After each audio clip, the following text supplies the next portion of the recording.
The Book of Numbers. Numbers chapter 1. The Lord spoke to Moses in the tent of meeting in the desert of Sinai on the first day of the second month of the second year, after the Israelites came out of Egypt.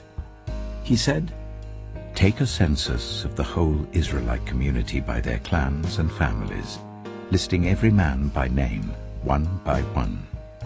You and Aaron, at a count according to their divisions, all the men in Israel who are 20 years old or more, and able to serve in the army. One man from each tribe, each of them the head of his family, is to help you. These are the names of the men who are to assist you. From Reuben, Elizur, son of Shedeiah. From Simeon, Shelumiel, son of Zurishaddai. From Judah, Nachshon, son of Amminadab. From Issachar, Nathanael, son of Zuar. From Zebulun, Eliab, son of Helon. From the sons of Joseph. From Ephraim, Elishama, son of Ammihud. From Manasseh, Gamaliel, son of Pedazah. From Benjamin, Abidan, son of Gideoni. From Dan, Ahiezer, son of Ammishaddai. From Asher, Pagiel, son of Ochran. From Gad, Eliasaph, son of Duel. From Naphtali, Ahira, son of Enan. These were the men appointed from the community, the leaders of their ancestral tribes. They were the heads of the clans of Israel. Moses and Aaron took these men whose names had been specified, and they called the whole community together on the first day of the second month. The people registered their ancestry by their clans and families, and the men 20 years old or more were listed by name, one by one, as the Lord commanded Moses. And so he counted them in the desert of Sinai. From the descendants of Reuben, the firstborn son of Israel, all the men 20 years old or more who were able to serve in the army were listed by name, one by one, according to the records of their clans and families. The number from the tribe of Reuben was 46,500. From the descendants of Simeon, all the men 20 years old or more who were able to serve in the army were counted and listed by name, one by one, according to the records of their clans and families. The number from the tribe of Simeon was 59,300. From the descendants of Gad, all the men 20 years old or more who were able to serve in the army were listed by name, according to the records of their clans and families. The number from the tribe of Gad was 45,650. From the descendants of Judah, all the men 20 years old or more who were able to serve in the army were listed by name, according to the records of their clans and families. The number from the tribe of Judah was 74,600. From the descendants of Issachar, all the men 20 years old or more who were able to serve in the army were listed by name, according to the records of their clans and families. The number from the tribe of Issachar was 54,400. From the descendants of Zebulun, all the men 20 years old or more who were able to serve in the army were listed by name, according to the records of their clans and families. The number from the tribe of Zebulun was 57,400. From the sons of Joseph, from the descendants of Ephraim, all the men 20 years old or more who were able to serve in the army were listed by name, according to the records of their clans and families. The number from the tribe of Ephraim was 40,500. From the descendants of Manasseh, all the men 20 years old or more who were able to serve in the army were listed by name, according to the records of their clans and families. The number from the tribe of Manasseh was 32,200. From the descendants of Benjamin, all the men 20 years old or more who were able to serve in the army were listed by name, according to the records of their clans and families. The number from the tribe of Benjamin was 35,400. From the descendants of Dan, All the men 20 years old or more who were able to serve in the army were listed by name according to the records of their clans and families. The number from the tribe of Dan was 62,700. From the descendants of Asher, all the men 20 years old or more who were able to serve in the army were listed by name according to the records of their clans and families. The number from the tribe of Asher was 41,500. From the descendants of Naphtali, all the men 20 years old or more who were able to serve in the army were listed by name according to the records of their clans and families. The number from the tribe of Naphtali was 53,400. These were the men counted by Moses and Aaron and the 12 leaders of Israel, each one representing his family. All the Israelites, 20 years old or more, who were able to serve in Israel's army were counted according to their families. The total number was 603,550. The ancestral tribe of the Levites, however, was not counted along with the others. The Lord had said to Moses, "You must not count the tribe of Levi, or include them in the census of the other Israelites. Instead, appoint the Levites to be in charge of the tabernacle of the covenant law, over all its furnishings and everything belonging to it. They are to carry the tabernacle and all its furnishings. They are to take care of it and camp round it. Whenever the tabernacle is to move, the Levites are to take it down. And whenever the tabernacle is to be set up, the Levites shall do it. Anyone else who approaches it is to be put to death." The Israelites are to set up their tents by divisions, each of them in their own camp under their standard. The Levites, however, are to set up their tents round the tabernacle of the covenant law, so that my wrath will not fall on the Israelite community. The Levites are to be responsible for the care of the tabernacle of the covenant law. The Israelites did all this just as the Lord commanded Moses. Numbers chapter 2.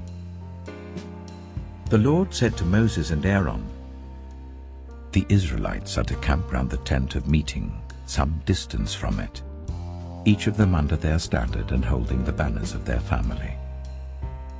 On the east, towards the sunrise, the divisions of the camp of Judah are to camp under their standard. The leader of the people of Judah is Nahshon, son of Amminadab. His division numbers 74,600. The tribe of Issachar will camp next to them. The leader of the people of Issachar is Nathanael, son of Zuar. His division numbers 54,400. The tribe of Zebulun will be next. The leader of the people of Zebulun is Eliab, son of Helon. His division numbers 57,400. All the men assigned to the camp of Judah according to their divisions number 186,400. They will set out first. On the south will be the divisions of the camp of Reuben under their standard. The leader of the people of Reuben is Elizur, son of Shedeur. His division numbers 46,500. The tribe of Simeon will camp next to them. The leader of the people of Simeon is Shelumiel, son of Zurishaddai. His division numbers 59,300. The tribe of Gad will be next. The leader of the people of Gad is Eliasaph, son of Duel. His division numbers 45,650. All the men assigned to the camp of Reuben according to their divisions number 151,450. They will set out second. Then the tent of meeting and the camp of the Levites will set out in the middle of the camps. They will set out in the same order as they set up camp, each in their own place under their standard. On the west will be the divisions of the camp of Ephraim, under their standard. The leader of the people of Ephraim is Elishama, son of Ammihud. His division numbers 40,500. The tribe of Manasseh will be next to them. The leader of the people of Manasseh is Gamaliel, son of Pedazeh. His division numbers 32,200. The tribe of Benjamin will be next. The leader of the people of Benjamin is Abidan, son of Gideoni. His division numbers 35,400. All the men assigned to the camp of Ephraim, according to their divisions, number 108,100. They will set out third. On the north will be the divisions of the camp of Dan under their standard. The leader of the people of Dan is Ahijah, son of Ammishaddai. His division numbers 62,700. The tribe of Asher will camp next to them. The leader of the people of Asher is Pagiel, son of Ochran. His division numbers 41,500. The tribe of Naphtali will be next. The leader of the people of Naphtali is Ahira, son of Enan. His division numbers 53,400. All the men assigned to the camp of Dan number 157,600. They will set out last under their standards. These are the Israelites, counted according to their families. All the men in the camps by their divisions number 603,550. The Levites, however, were not counted along with the other Israelites, as the Lord commanded Moses. So the Israelites did everything the Lord commanded Moses. That is the way they camped under their standards, and that is the way they set out, each of them with their clan and family. Numbers chapter 3. This is the account of the family of Aaron and Moses at the time the Lord spoke to Moses at Mount Sinai. The names of the sons of Aaron were Nadab the firstborn, and Abihu, Eleazar, and Ithamar. Those were the names of Aaron's sons, the anointed priests, who were ordained to serve as priests. Nadab and Abihu, however, died before the Lord when they made an offering with unauthorized fire before him in the desert of Sinai. They had no sons, so Eleazar and Ithamar served as priests during the lifetime of their father Aaron. The Lord said to Moses, "Bring the tribe of Levi and present them to Aaron the priest to assist him. They are to perform duties for him and for the whole community at the tent of meeting by doing the work of the tabernacle. They are to take care of all the furnishings of the tent of meeting, fulfilling the obligations of the Israelites by doing the work of the tabernacle. Give the Levites to Aaron and his sons. They are the Israelites who are to be given wholly to him. Appoint Aaron and his sons to serve as priests. Anyone else who approaches the sanctuary is to be put to death." The Lord also said to Moses, "I have taken the Levites from among the Israelites in place of the first male offspring of every Israelite woman. The Levites are mine, for all the firstborn are mine. When I struck down all the firstborn in Egypt, I set apart for myself every firstborn in Israel, whether human or animal. They are to be mine. I am the Lord." The Lord said to Moses in the desert of Sinai, "Count the Levites by their families and clans. Count every male a month old or more." So Moses counted them as he was commanded by the word of the Lord. These were the names of the sons of Levi: Gershon, Kohath, and Merari. These were the names of the Gershonite clans: Libni and Shimei. The Kohathite clans: Amram, Itzah, Hebron, and Uzziel. The Merarite clans: Malai and Mushai. These were the Levite clans according to their families. To Gershon belonged the clans of the Libnites and Shimeites. These were the Gershonite clans. The number of all the males a month old or more who were counted was 7,500. The Gershonite clans were to camp on the west behind the tabernacle. The leader of the families of the Gershonites was Eliasaph, son of Lael. At the tent of meeting, the Gershonites were responsible for the care of the tabernacle and tent, its coverings, the curtain at the entrance to the tent of meeting, the curtains of the courtyard, the curtain at the entrance to the courtyard surrounding the tabernacle and altar, and the ropes, and everything related to their use. To Kohath belonged the clans of the Amramites, Izharites, Hebronites, and Uzzielites. These were the Kohathite clans. The number of all the males a month old or more was 8,600. The Kohathites were responsible for the care of the sanctuary. The Kohathite clans were to camp on the south side of the tabernacle. The leader of the families of the Kohathite clans was Eliaphan, son of Uzziel.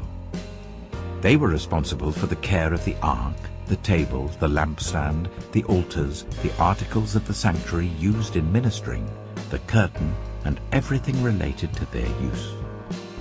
The chief leader of the Levites was Eleazar, son of Aaron the priest. He was appointed over those who were responsible for the care of the sanctuary. To Merari belonged the clans of the Mahlites and the Mushites. These were the Merarite clans. The number of all the males a month old or more who were counted was 6,200. The leader of the families of the Merarite clans was Zuriel, son of Abihail. They were to camp on the north side of the tabernacle.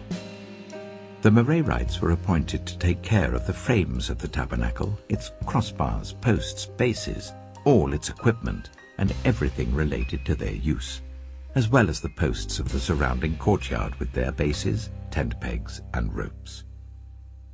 Moses and Aaron and his sons were to camp to the east of the tabernacle, towards the sunrise, in front of the tent of meeting. They were responsible for the care of the sanctuary on behalf of the Israelites. Anyone else who approached the sanctuary was to be put to death. The total number of Levites counted at the Lord's command by Moses and Aaron according to their clans, including every male a month old or more, was 22,000. The Lord said to Moses, "Count all the firstborn Israelite males who are a month old or more, and make a list of their names. Take the Levites for me in place of all the firstborn of the Israelites, and the livestock of the Levites in place of all the firstborn of the livestock of the Israelites. I am the Lord." So Moses counted all the firstborn of the Israelites as the Lord commanded him. The total number of firstborn males a month old or more, listed by name, was 22,273. The Lord also said to Moses, "Take the Levites in place of all the firstborn of Israel, and the livestock of the Levites in place of their livestock. The Levites are to be mine. I am the Lord. To redeem the 273 firstborn Israelites who exceed the number of the Levites, collect 5 shekels for each one, according to the sanctuary shekel, which weighs 20 gerahs. Give the money for the redemption of the additional Israelites to Aaron and his sons." So Moses collected the redemption money from those who exceeded the number redeemed by the Levites. From the firstborn of the Israelites he collected silver weighing 1,365 shekels, according to the sanctuary shekel. Moses gave the redemption money to Aaron and his sons, as he was commanded by the word of the Lord. Numbers chapter 4. The Lord said to Moses and Aaron, "Take a census of the Kohathite branch of the Levites by their clans and families. Count all the men from 30 to 50 years of age who come to serve in the work at the tent of meeting. This is the work of the Kohathites at the tent of meeting, the care of the most holy things. When the camp is to move, Aaron and his sons are to go in and take down the shielding curtain and put it over the ark of the covenant law, Then they are to cover the curtain with durable leather, spread a cloth of solid blue over that, and put the poles in place. Over the table of the presence they are to spread a blue cloth, and put on it the plates, dishes and bowls, and the jars for drink offerings. The bread that is continually there is to remain on it. They are to spread a scarlet cloth over them, cover that with durable leather, and put the poles in place. They are to take a blue cloth and cover the lampstand that is for light, together with its lamps, its wick trimmers and trays, and all its jars for the oil used to supply it. Then they are to wrap it and all its accessories in a covering of durable leather, and put it on a carrying frame. Over the gold altar they are to spread a blue cloth, and cover that with durable leather, and put the poles in place. They are to take all the articles used for ministering in the sanctuary, wrap them in a blue cloth, cover that with durable leather, and put them on a carrying frame. They are to remove the ashes from the bronze altar and spread a purple cloth over it.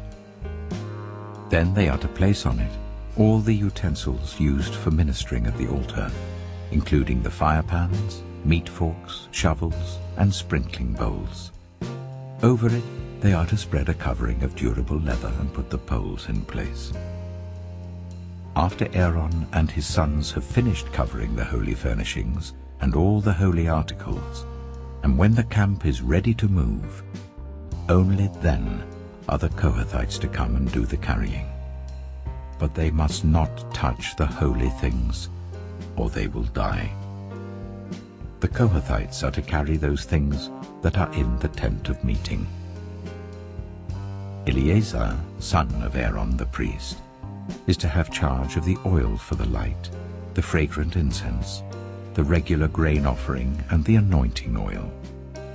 He is to be in charge of the entire tabernacle and everything in it, including its holy furnishings and articles. The Lord said to Moses and Aaron, "See that the Kohathite tribal clans are not destroyed from among the Levites, so that they may live and not die when they come near the most holy things. Do this for them. Aaron and his sons are to go into the sanctuary and assign to each man his work and what he is to carry. But the Kohathites must not go in to look at the holy things even for a moment, or they will die." The Lord said to Moses, "Take a census also of the Gershonites by their families and clans. Count all the men from 30 to 50 years of age who come to serve in the work at the tent of meeting. This is the service of the Gershonite clans in their carrying and their other work. They are to carry the curtains of the tabernacle, that is, the tent of meeting, its covering and its outer covering of durable leather, the curtains for the entrance to the tent of meeting, the curtains of the courtyard surrounding the tabernacle and altar, the curtain for the entrance to the courtyard, the ropes, and all the equipment used in the service of the tent. The Gershonites are to do all that needs to be done with these things. All their service, whether carrying or doing other work, is to be done under the direction of Aaron and his sons. You shall assign to them as their responsibility all they are to carry.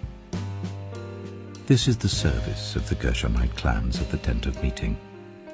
Their duties are to be under the direction of Ithamar, son of Aaron, the priest. Count the Merarites by their clans and families. Count all the men from 30 to 50 years of age who come to serve in the work at the tent of meeting. As part of all their service at the tent, they are to carry the frames of the tabernacle, its crossbars, posts and bases, as well as the posts of the surrounding courtyard with their bases, tent pegs, ropes, all their equipment, and everything related to their use. Assign to each man the specific things he is to carry.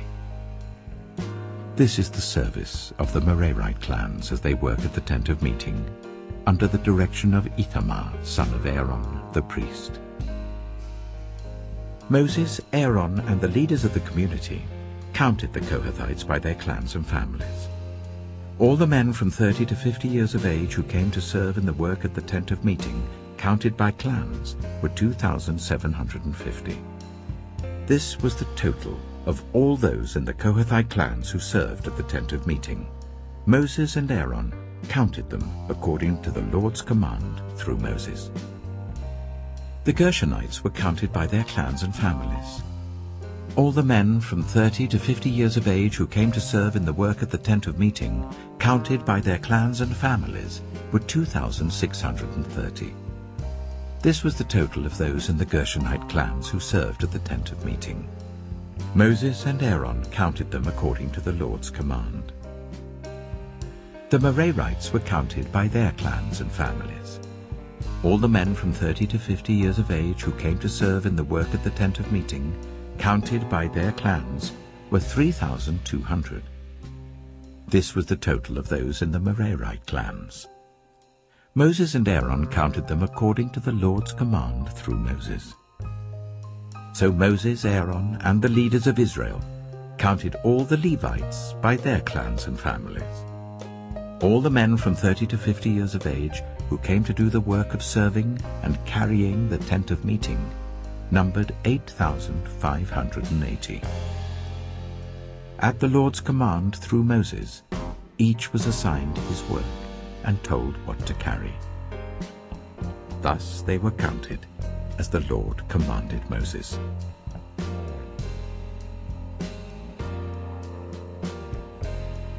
Numbers chapter 5. The Lord said to Moses, "Command the Israelites to send away from the camp anyone who has a defiling skin disease or a discharge of any kind, or who is ceremonially unclean because of a dead body. Send away male and female alike. Send them outside the camp, so that they will not defile their camp where I dwell among them." The Israelites did so. They sent them outside the camp. They did just as the Lord had instructed Moses. The Lord said to Moses, "Say to the Israelites, any man or woman who wrongs another in any way, and so is unfaithful to the Lord, is guilty and must confess the sin they have committed. They must make full restitution for the wrong they have done, add a fifth of the value to it and give it all to the person they have wronged. But if that person has no close relative to whom restitution could be made for the wrong, the restitution belongs to the Lord and must be given to the priest, along with the ram with which atonement is made for the wrongdoer. All the sacred contributions the Israelites bring to a priest will belong to him. Sacred things belong to their owners, but what they give to the priest will belong to the priest." Then the Lord said to Moses, "Speak to the Israelites and say to them, if a man's wife goes astray and is unfaithful to him so that another man has sexual relations with her, and this is hidden from her husband, and her impurity is undetected, since there is no witness against her and she has not been caught in the act, and if feelings of jealousy come over her husband, and he suspects his wife and she is impure, or if he is jealous and suspects her, even though she is not impure, then he is to take his wife to the priest. He must also take an offering of 1/10 of an ephah of barley flour on her behalf. He must not pour olive oil on it or put incense on it, because it is a grain offering for jealousy, a reminder offering to draw attention to wrongdoing. The priest shall bring her and make her stand before the Lord. Then he shall take some holy water in a clay jar and put some dust from the tabernacle floor into the water. After the priest has made the woman stand before the Lord, he shall loosen her hair and place in her hands the reminder offering, the grain offering for jealousy, while he himself holds the bitter water that brings a curse. Then the priest shall put the woman under oath and say to her, if no other man has had sexual relations with you, and you have not gone astray and become impure while married to your husband, may this bitter water that brings a curse not harm you. But if you have gone astray while married to your husband, and you have made yourself impure by having sexual relations with a man other than your husband, here the priest is to put the woman under this curse. May the Lord cause you to become a curse among your people, when he makes your womb miscarry and your abdomen swell. May this water that brings a curse enter your body, so that your abdomen swells or your womb miscarries. Then the woman is to say, Amen, so be it. The priest is to write these curses on a scroll, and then wash them off into the bitter water. He shall make the woman drink the bitter water that brings a curse, and this water that brings a curse and causes bitter suffering will enter her. The priest is to take from her hands the grain offering for jealousy, wave it before the Lord and bring it to the altar. The priest is then to take a handful of the grain offering as a memorial offering and burn it on the altar. After that, he is to make the woman drink the water. If she has made herself impure and been unfaithful to her husband, this will be the result. When she is made to drink the water that brings a curse and causes bitter suffering, it will enter her, her abdomen will swell, and her womb will miscarry, and she will become a curse. If, however, the woman has not made herself impure, but is clean, she will be cleared of guilt, and will be able to have children. This, then, is the law of jealousy, when a woman goes astray and makes herself impure while married to her husband, or when feelings of jealousy come over a man because he suspects his wife. The priest is to make her stand before the Lord, and is to apply this entire law to her. The husband will be innocent of any wrongdoing, but the woman will bear the consequences of her sin. Numbers chapter 6. The Lord said to Moses, "Speak to the Israelites and say to them, if a man or woman wants to make a special vow, a vow of dedication to the Lord as a Nazirite, they must abstain from wine and other fermented drink, and must not drink vinegar made from wine or other fermented drink. They must not drink grape juice or eat grapes or raisins. As long as they remain under their Nazirite vow, they must not eat anything that comes from the grapevine, not even the seeds or skins. During the entire period of their Nazirite vow, no razor may be used on their head. They must be holy until the period of their dedication to the Lord is over. They must let their hair grow long. Throughout the period of their dedication to the Lord, the Nazirite must not go near a dead body. Even if their own father or mother or brother or sister dies, they must not make themselves ceremonially unclean on account of them, because the symbol of their dedication to God is on their head. Throughout the period of their dedication, they are consecrated to the Lord. If someone dies suddenly in the Nazirite's presence, thus defiling the hair that symbolizes their dedication, they must shave their head on the 7th day, the day of their cleansing. Then on the 8th day, they must bring 2 doves or 2 young pigeons to the priest at the entrance to the tent of meeting. The priest is to offer one as a sin offering and the other as a burnt offering to make atonement for the Nazirite, because they sinned by being in the presence of the dead body. That same day they are to consecrate their head again. They must rededicate themselves to the Lord for the same period of dedication, and must bring a year-old male lamb as a guilt offering. The previous days do not count, because they became defiled during their period of dedication. Now this is the law of the Nazirite when the period of their dedication is over. They are to be brought to the entrance to the tent of meeting. There they are to present their offerings to the Lord: a year-old male lamb without defect for a burnt offering, a year-old ewe lamb without defect for a sin offering, a ram without defect for a fellowship offering, together with their grain offerings and drink offerings, and a basket of bread made with the finest flour and without yeast, thick loaves with olive oil mixed in, and thin loaves brushed with olive oil. The priest is to present all these before the Lord and make the sin offering and the burnt offering. He is to present the basket of unleavened bread and is to sacrifice the ram as a fellowship offering to the Lord, together with its grain offering and drink offering. Then, at the entrance to the tent of meeting, the Nazirite must shave off the hair that symbolizes their dedication. They are to take the hair and put it in the fire that is under the sacrifice of the fellowship offering.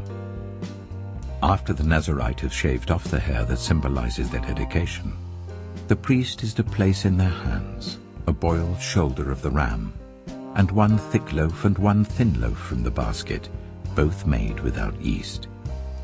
The priest shall then wave these before the Lord as a wave offering. They are holy and belong to the priest, together with the breast that was waved and the thigh that was presented. After that, the Nazirite may drink wine. This is the law of the Nazirite who vows offerings to the Lord in accordance with their dedication, in addition to whatever else they can afford. They must fulfill the vows they have made, according to the law of the Nazirite. The Lord said to Moses, "Tell Aaron and his sons, this is how you are to bless the Israelites.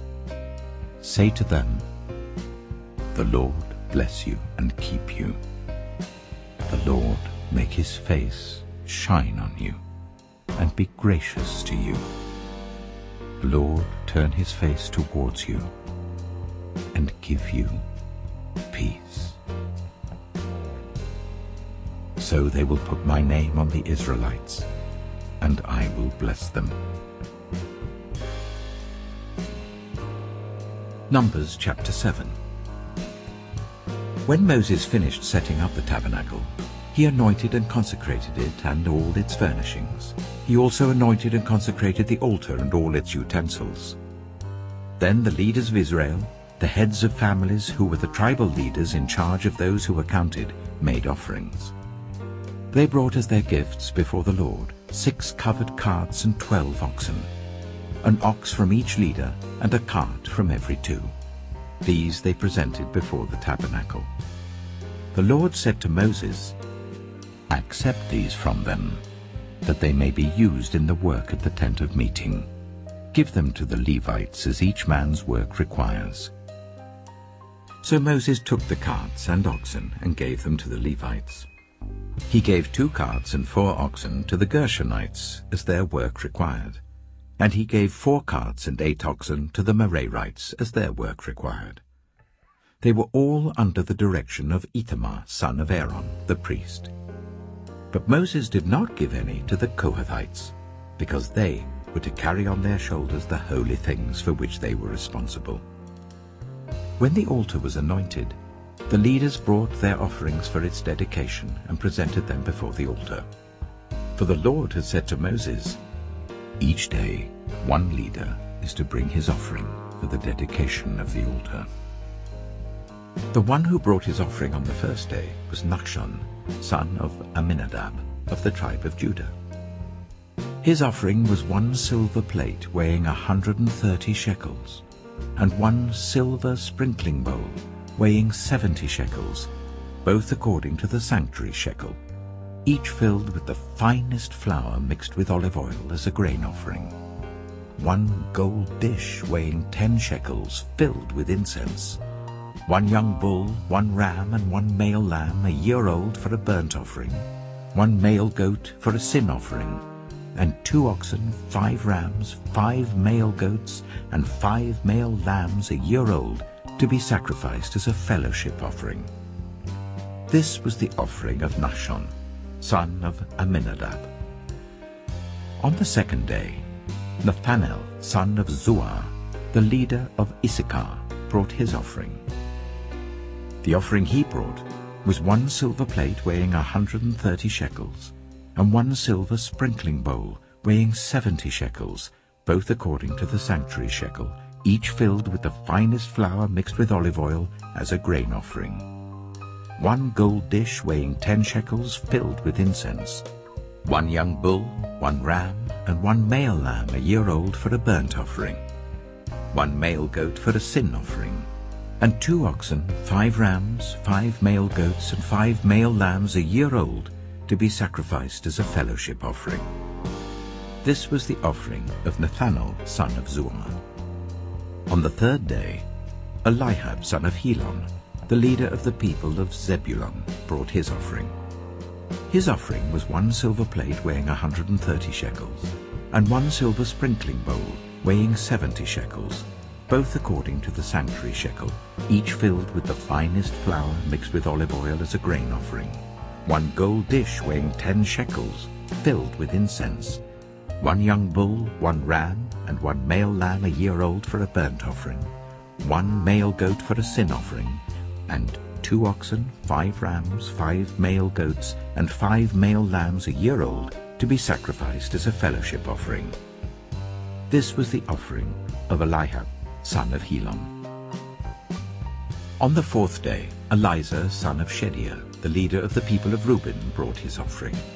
His offering was 1 silver plate weighing 130 shekels, and 1 silver sprinkling bowl weighing 70 shekels, both according to the sanctuary shekel, each filled with the finest flour mixed with olive oil as a grain offering. 1 gold dish weighing 10 shekels filled with incense. 1 young bull, 1 ram, and 1 male lamb a year old for a burnt offering. 1 male goat for a sin offering. And 2 oxen, 5 rams, 5 male goats, and 5 male lambs a year old to be sacrificed as a fellowship offering. This was the offering of Elizur, son of Shedeur. On the 5th day, Shelumiel, son of Zurishaddai, the leader of the people of Simeon, brought his offering. His offering was 1 silver plate weighing 130 shekels, and 1 silver sprinkling bowl weighing 70 shekels, both according to the sanctuary shekel, each filled with the finest flour mixed with olive oil as a grain offering. 1 gold dish weighing 10 shekels filled with incense. 1 young bull, 1 ram, and 1 male lamb a year old for a burnt offering. 1 male goat for a sin offering. And 2 oxen, 5 rams, 5 male goats, and 5 male lambs a year old to be sacrificed as a fellowship offering. This was the offering of Shelumiel, son of Zurishaddai. On the 6th day, Eliasaph, son of Duel, the leader of the people of Gad, brought his offering. His offering was 1 silver plate weighing 130 shekels, and 1 silver sprinkling bowl weighing 70 shekels, both according to the sanctuary shekel, each filled with the finest flour mixed with olive oil as a grain offering. 1 gold dish weighing 10 shekels, filled with incense. 1 young bull, 1 ram, and 1 male lamb a year old for a burnt offering. 1 male goat for a sin offering. And 2 oxen, 5 rams, 5 male goats, and 5 male lambs a year old to be sacrificed as a fellowship offering. This was the offering of Eliasaph, son of Duel. On the 7th day, Elishama, son of Ammihud, the leader of the people of Ephraim, brought his offering. His offering was 1 silver plate weighing 130 shekels, and 1 silver sprinkling bowl weighing 70 shekels, both according to the sanctuary shekel, each filled with the finest flour mixed with olive oil as a grain offering.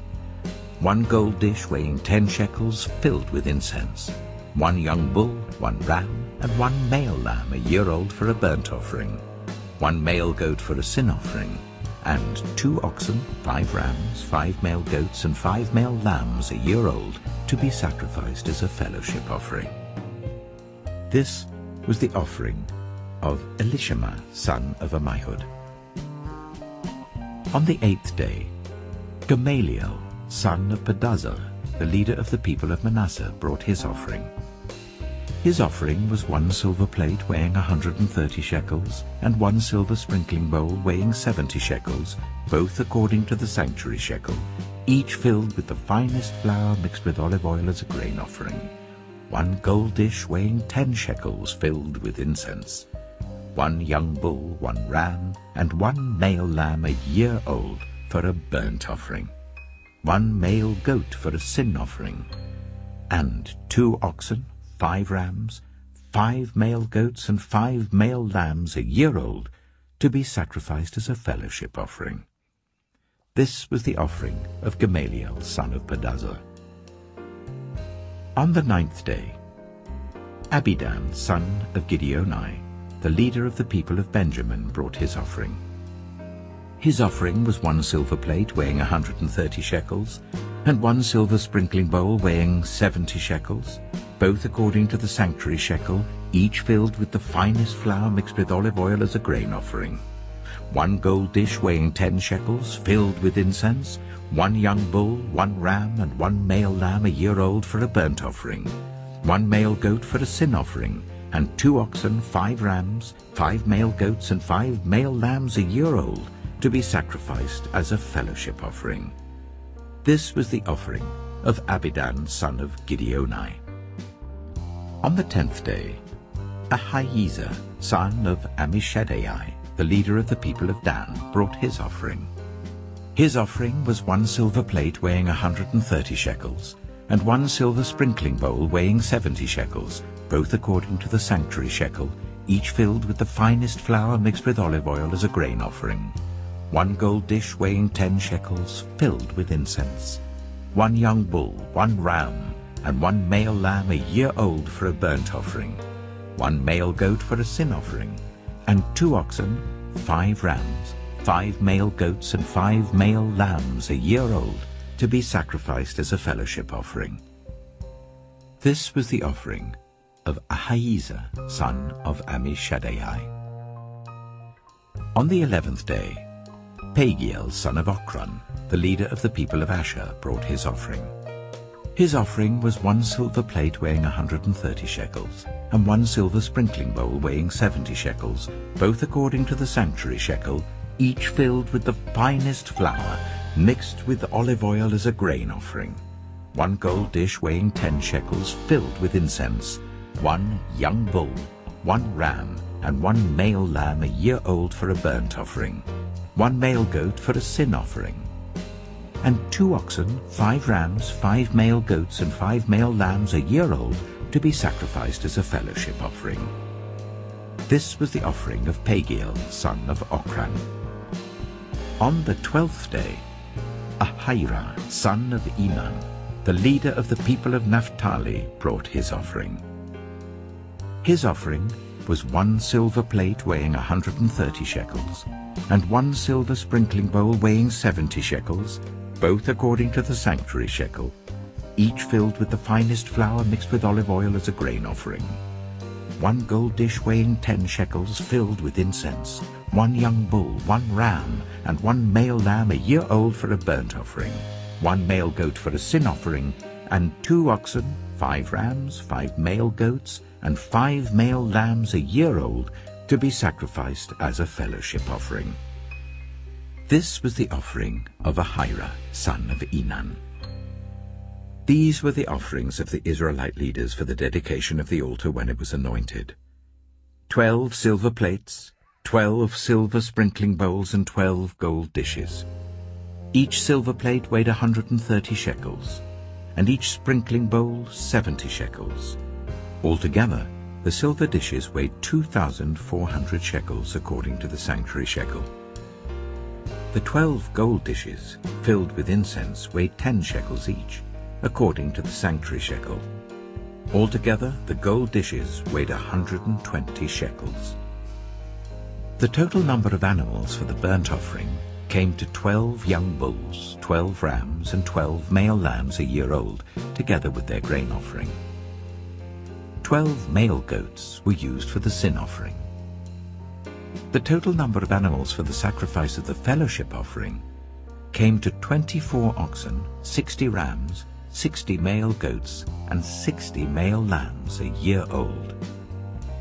These were the offerings for the dedication of the altar after it was anointed. When Moses entered the tent of meeting to speak with the Lord, he heard the voice speaking to him from between the 2 cherubim above the atonement cover on the ark of the covenant law. In this way the Lord spoke to him.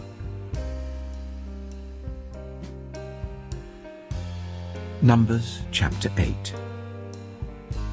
The Lord said to Moses, "Speak to Aaron and say to him, when you set up the lamps, see that all 7 light up the area in front of the lampstand." Aaron did so. He set up the lamps so that they faced forwards on the lampstand, just as the Lord commanded Moses. This is how the lampstand was made. It was made of hammered gold, from its base to its blossoms. The lampstand was made exactly like the pattern the Lord had shown Moses. The Lord said to Moses, "Take the Levites from among all the Israelites and make them ceremonially clean.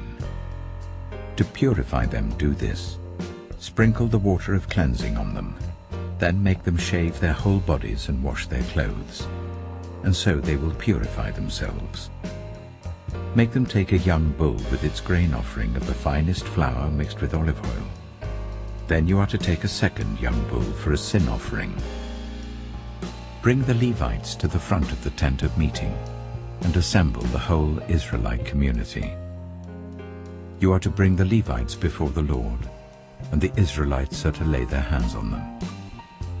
Aaron is to present the Levites before the Lord as a wave offering from the Israelites, so that they may be ready to do the work of the Lord. Then the Levites are to lay their hands on the heads of the bulls, using one for a sin offering to the Lord and the other for a burnt offering, to make atonement for the Levites.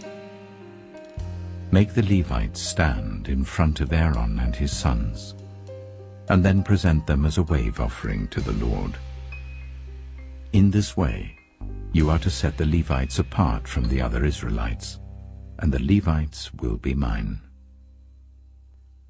After you have purified the Levites and presented them as a wave offering, they are to come to do their work at the tent of meeting. They are the Israelites who are to be given wholly to me. I have taken them as my own, in place of the firstborn, the first male offspring from every Israelite woman. Every firstborn male in Israel, whether human or animal, is mine. When I struck down all the firstborn in Egypt, I set them apart for myself. And I have taken the Levites in place of all the firstborn sons in Israel. From among all the Israelites, I have given the Levites as gifts to Aaron and his sons, to do the work at the tent of meeting on behalf of the Israelites, and to make atonement for them so that no plague will strike the Israelites when they go near the sanctuary. Moses, Aaron, and the whole Israelite community did with the Levites just as the Lord commanded Moses. The Levites purified themselves and washed their clothes. Then Aaron presented them as a wave offering before the Lord and made atonement for them to purify them. After that, the Levites came to do their work at the tent of meeting under the supervision of Aaron and his sons. They did with the Levites just as the Lord commanded Moses. The Lord said to Moses, "This applies to the Levites. Men 25 years old or more shall come to take part in the work of the tent of meeting, but at the age of 50 they must retire from their usual duties and work no longer. They may assist their brothers in performing their duties at the tent of meeting, but they themselves must not do the work. This then is how you are to assign the responsibilities of the Levites." Numbers chapter 9. The Lord spoke to Moses in the desert of Sinai in the first month of the second year after they came out of Egypt. He said, "Make the Israelites celebrate the Passover at the appointed time. Celebrate it at the appointed time, at twilight on the 14th day of this month, in accordance with all its rules and regulations." So Moses told the Israelites to celebrate the Passover, and they did so in the desert of Sinai at twilight on the 14th day of the first month. The Israelites did everything just as the Lord commanded Moses. But some of them could not celebrate the Passover on that day, because they were ceremonially unclean on account of a dead body. So they came to Moses and Aaron that same day, and said to Moses, "We have become unclean because of a dead body.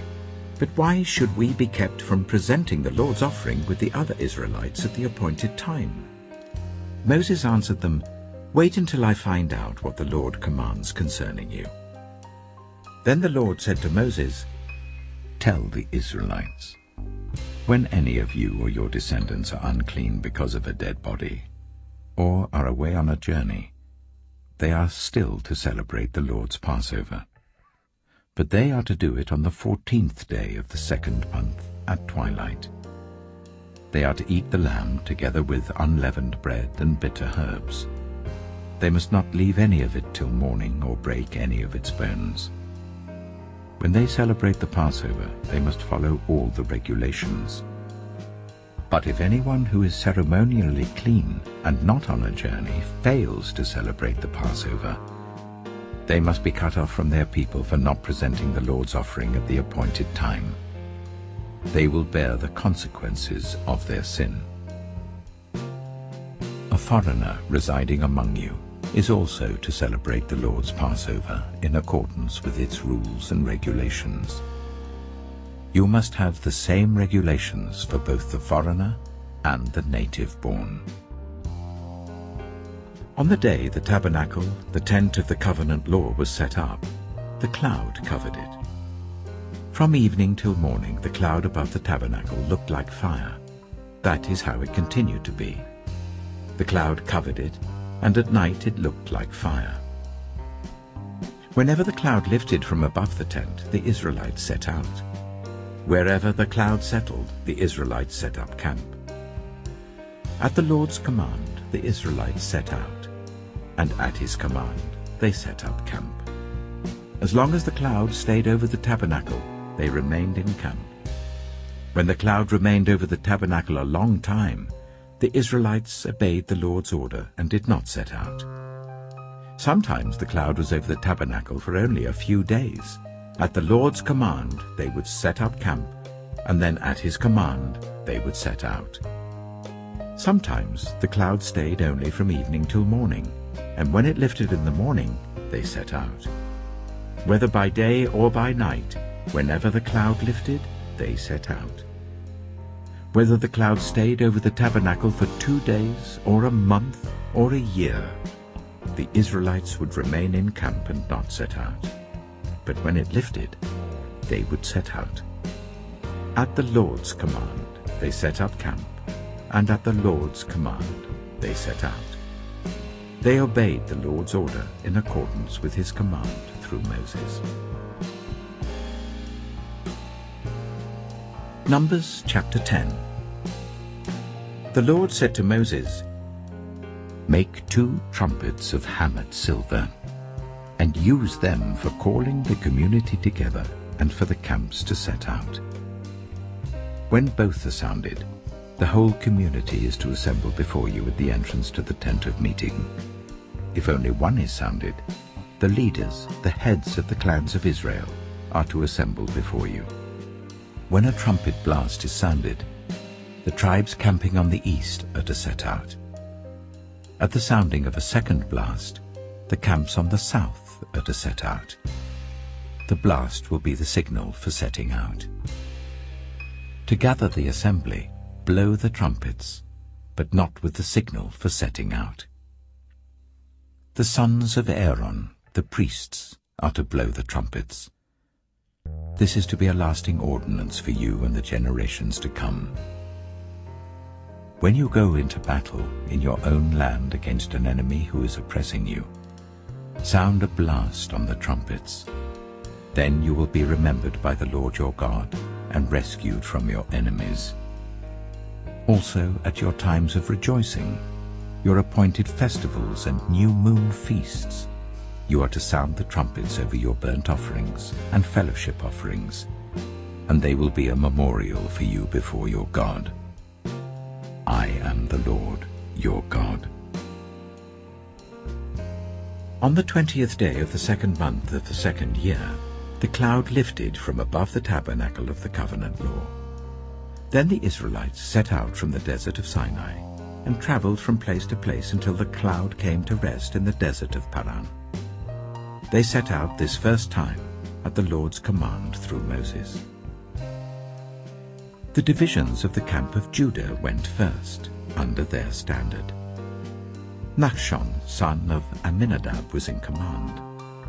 Nathanael, son of Zuar, was over the division of the tribe of Issachar, and Eliab, son of Helon, was over the division of the tribe of Zebulun. Then the tabernacle was taken down, and the Gershonites and Merarites who carried it set out. The divisions of the camp of Reuben went next under their standard. Elizur, son of Shedeur, was in command. Shelumiel, son of Zurishaddai, was over the division of the tribe of Simeon, and Eliasaph, son of Duel, was over the division of the tribe of Gad. Then the Kohathites set out carrying the holy things. The tabernacle was to be set up before they arrived. The divisions of the camp of Ephraim went next under their standard. Elishama, son of Ammihud, was in command. Gamaliel, son of Pedazur, was over the division of the tribe of Manasseh, and Abidah, son of Gideoni, was over the division of the tribe of Benjamin. Finally, as the rear guard for all the units, the divisions of the camp of Dan set out under their standards. Ahiezer, son of Ammishaddai, was in command. Pagiel, son of Ochran, was over the division of the tribe of Asher, and Ahira, son of Enan, was over the division of the tribe of Naphtali. This was the order of march for the Israelite divisions as they set out. Now Moses said to Hobab, son of Ruel, the Midianite, Moses' father-in-law, "We're setting out for the place about which the Lord said, 'I will give it to you.' Come with us, and we will treat you well, for the Lord has promised good things to Israel." He answered, "No, I will not go. I am going back to my own land and my own people." But Moses said, "Please do not leave us. You know where we should camp in the wilderness, and you can be our eyes. If you come with us, we will share with you whatever good things the Lord gives us." So they set out from the mountain of the Lord and traveled for 3 days. The ark of the covenant of the Lord went before them during those 3 days to find them a place to rest. The cloud of the Lord was over them by day when they set out from the camp. Whenever the ark set out, Moses said, "Rise up, Lord. May your enemies be scattered. May your foes flee before you." Whenever it came to rest, he said, "Return, Lord, to the countless thousands of Israel." Numbers chapter 11. Now the people complained about their hardships in the hearing of the Lord. And when he heard them, his anger was aroused. Then fire from the Lord burned among them and consumed some of the outskirts of the camp. When the people cried out to Moses, he prayed to the Lord, and the fire died down. So that place was called Taberah, because fire from the Lord had burned among them. The rabble with them began to crave other food. And again the Israelites started wailing and said, "If only we had meat to eat. We remember the fish we ate in Egypt at no cost, also the cucumbers, melons, leeks, onions, and garlic. But now we have lost our appetite. We never see anything but this manna." The manna was like coriander seed and looked like resin. The people went around gathering it and then ground it in a hand mill or crushed it in a mortar. They cooked it in a pot or made it into loaves, and it tasted like something made with olive oil. When the dew settled on the camp at night, the manna also came down. Moses heard the people of every family wailing at the entrance to their tents. The Lord became exceedingly angry, and Moses was troubled. He asked the Lord, "Why have you brought this trouble on your servant? What have I done to displease you, that you put the burden of all these people on me? Did I conceive all these people?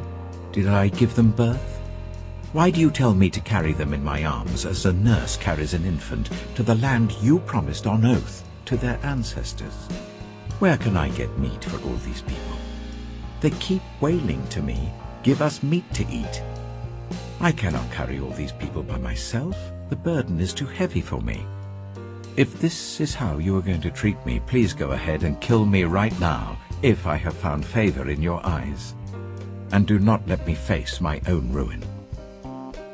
The Lord said to Moses, "Bring me 70 of Israel's elders who are known to you as leaders and officials among the people. Make them come to the tent of meeting, that they may stand there with you. I will come down and speak with you there, and I will take some of the power of the Spirit that is on you and put it on them. They will share the burden of the people with you, so that you will not have to carry it alone. Tell the people, 'Consecrate yourselves in preparation for tomorrow, when you will eat meat.' The Lord heard you when you wailed, 'If only we had meat to eat. We were better off in Egypt.' Now the Lord will give you meat, and you will eat it. You will not eat it for just 1 day or 2 days or 5, 10, or 20 days, but for a whole month, until it comes out of your nostrils and you loathe it, because you have rejected the Lord who is among you, and have wailed before him, saying, 'Why did we ever leave Egypt?'" But Moses said, "Here I am among 600,000 men on foot, and you say, 'I will give them meat to eat for a whole month?' Would they have enough if flocks and herds were slaughtered for them? Would they have enough if all the fish in the sea were caught for them?" The Lord answered Moses, "Is the Lord's arm too short? Now you will see whether or not what I say will come true for you." So Moses went out and told the people what the Lord had said. He brought together 70 of their elders and made them stand round the tent. Then the Lord came down in the cloud and spoke with him, and he took some of the power of the Spirit that was on him and put it on the 70 elders. When the Spirit rested on them, they prophesied, but did not do so again. However, 2 men, whose names were Eldad and Medad, had remained in the camp. They were listed among the elders, but did not go out to the tent. Yet the Spirit also rested on them, and they prophesied in the camp. A young man ran and told Moses, "Eldad and Medad are prophesying in the camp." Joshua, son of Nun, who had been Moses' assistant since youth, spoke up and said, "Moses, my lord, stop them." But Moses replied, "Are you jealous for my sake? I wish that all the Lord's people were prophets, and that the Lord would put his Spirit on them." Then Moses and the elders of Israel returned to the camp. Now a wind went out from the Lord and drove quail in from the sea. It scattered them up to 2 cubits deep all round the camp, as far as a day's walk in any direction. All that day and night and all the next day the people went out and gathered quail. No one gathered less than 10 homers. Then they spread them out all around the camp. But while the meat was still between their teeth and before it could be consumed, the anger of the Lord burned against the people, and he struck them with a severe plague. Therefore the place was named Kibroth Hattaavah, because there they buried the people who had craved other food. From Kibroth Hattaavah the people traveled to Hazeroth and stayed there. Numbers chapter 12. Miriam and Aaron began to talk against Moses because of his Cushite wife, for he had married a Cushite. "Has the Lord spoken only through Moses?" they asked. "Hasn't he also spoken through us?" And the Lord heard this. Now Moses was a very humble man, more humble than anyone else on the face of the earth.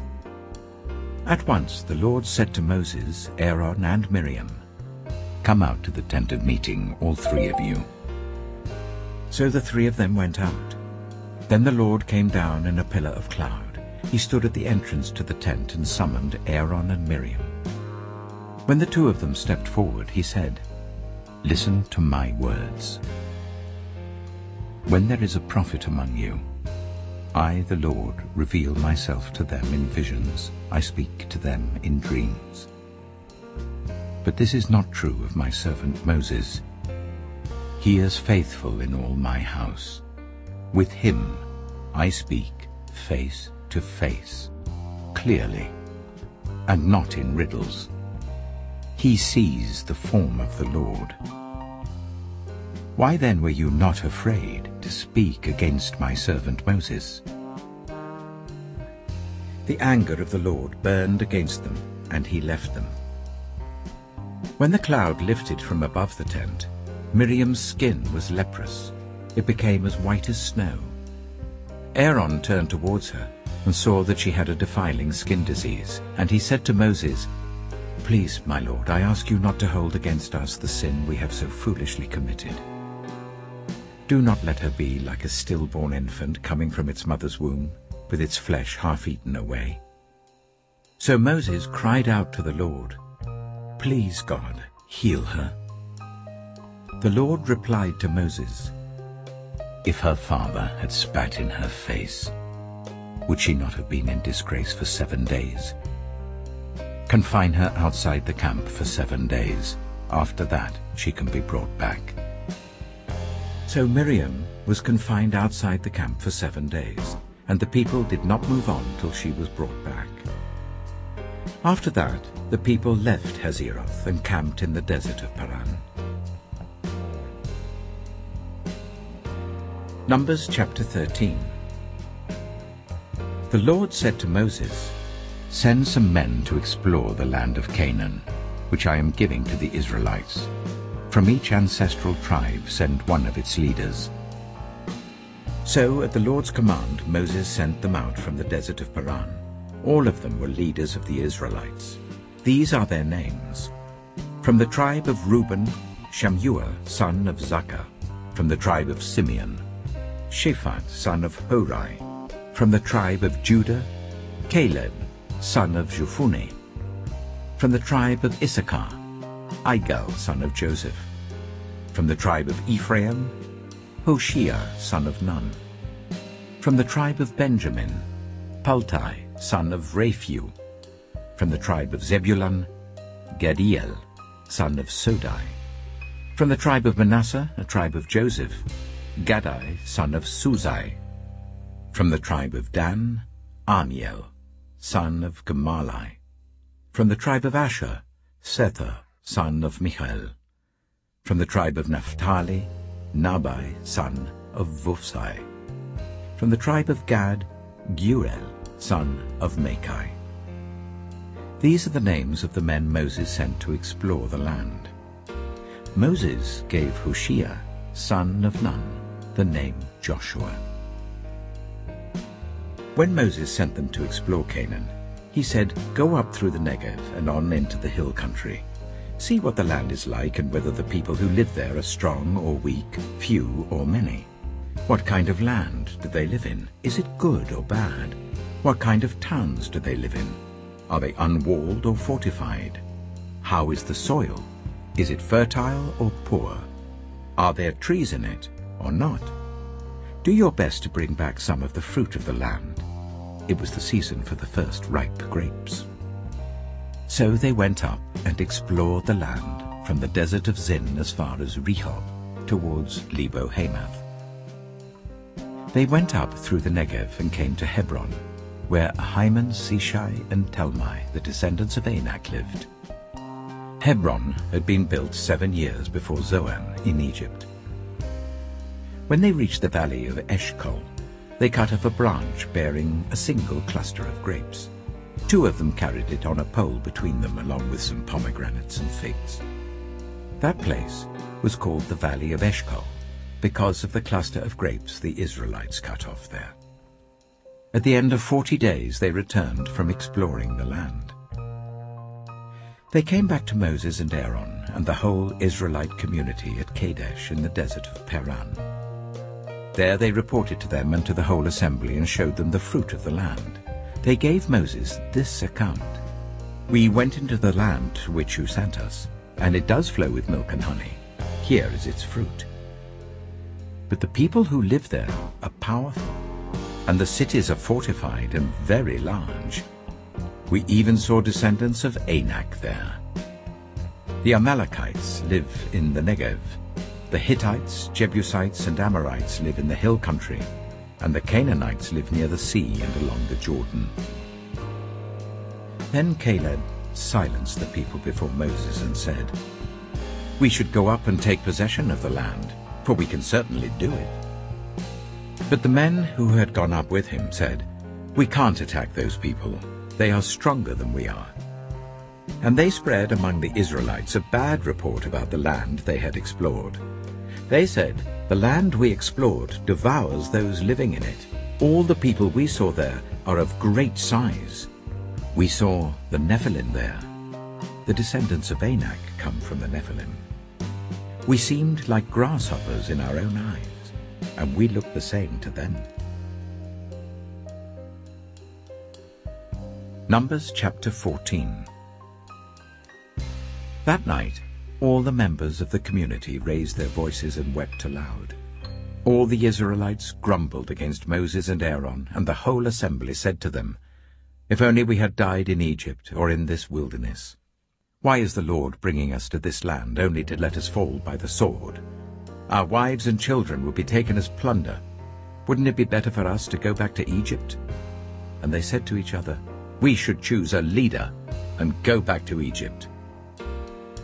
Then Moses and Aaron fell face down in front of the whole Israelite assembly gathered there.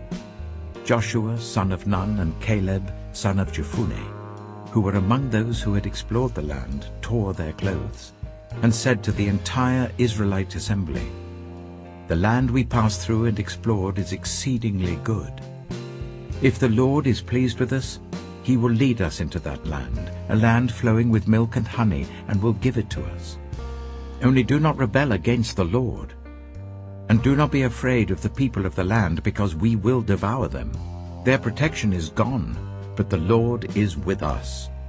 Do not be afraid of them." But the whole assembly talked about stoning them. Then the glory of the Lord appeared at the tent of meeting to all the Israelites. The Lord said to Moses, "How long will these people treat me with contempt? How long will they refuse to believe in me, in spite of all the signs I have performed among them? I will strike them down with a plague and destroy them. But I will make you into a nation greater and stronger than they." Moses said to the Lord, "Then the Egyptians will hear about it. By your power you brought these people up from among them, and they will tell the inhabitants of this land about it. They have already heard that you, Lord, are with these people, and that you, Lord, have been seen face to face, that your cloud stays over them, and that you go before them in a pillar of cloud by day and a pillar of fire by night. If you put all these people to death, leaving none alive, the nations who have heard this report about you will say, 'The Lord was not able to bring these people into the land he promised them on oath, so he slaughtered them in the wilderness.' Now may the Lord's strength be displayed, just as you have declared. The Lord is slow to anger, abounding in love, and forgiving sin and rebellion. Yet he does not leave the guilty unpunished. He punishes the children for the sin of the parents to the third and fourth generation. In accordance with your great love, forgive the sin of these people, just as you have pardoned them from the time they left Egypt until now." The Lord replied, "I have forgiven them as you asked. Nevertheless, as surely as I live, and as surely as the glory of the Lord fills the whole earth, not one of those who saw my glory and the signs I performed in Egypt and in the wilderness, but who disobeyed me and tested me 10 times, not one of them will ever see the land I promised on oath to their ancestors. No one who has treated me with contempt will ever see it. But because my servant Caleb has a different spirit and follows me wholeheartedly, I will bring him into the land he went to, and his descendants will inherit it. Since the Amalekites and the Canaanites are living in the valleys, turn back tomorrow and set out towards the desert, along the route to the Red Sea." The Lord said to Moses and Aaron, "How long will this wicked community grumble against me? I have heard the complaints of these grumbling Israelites, so tell them, as surely as I live, declares the Lord, I will do to you the very thing I heard you say. In this wilderness your bodies will fall, every one of you 20 years old or more who was counted in the census and who has grumbled against me. Not one of you will enter the land I swore with uplifted hand to make your home, except Caleb, son of Jephunneh, and Joshua, son of Nun.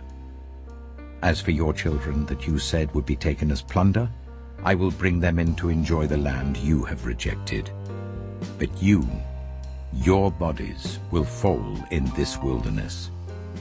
Your children will be shepherds here for 40 years, suffering for your unfaithfulness, until the last of your bodies lies in the wilderness. For 40 years, 1 year for each of the 40 days you explore the land, you will suffer for your sins and know what it is like to have me against you. I, the Lord, have spoken, and I will surely do these things to this whole wicked community which has banded together against me. They will meet their end in this wilderness. Here they will die." So the men Moses had sent to explore the land, who returned and made the whole community grumble against him by spreading a bad report about it, these men who were responsible for spreading the bad report about the land were struck down and died of a plague before the Lord. Of the men who went to explore the land, only Joshua son of Nun and Caleb son of Jephunneh survived. When Moses reported this to all the Israelites, they mourned bitterly. Early the next morning they set out for the highest point in the hill country, saying, "Now we are ready to go up to the land the Lord promised. Surely we have sinned." But Moses said, "Why are you disobeying the Lord's command? This will not succeed. Do not go up, because the Lord is not with you. You will be defeated by your enemies. For the Amalekites and the Canaanites will face you there. Because you have turned away from the Lord, he will not be with you, and you will fall by the sword." Nevertheless, in their presumption they went up towards the highest point in the hill country, though neither Moses nor the ark of the Lord's covenant moved from the camp.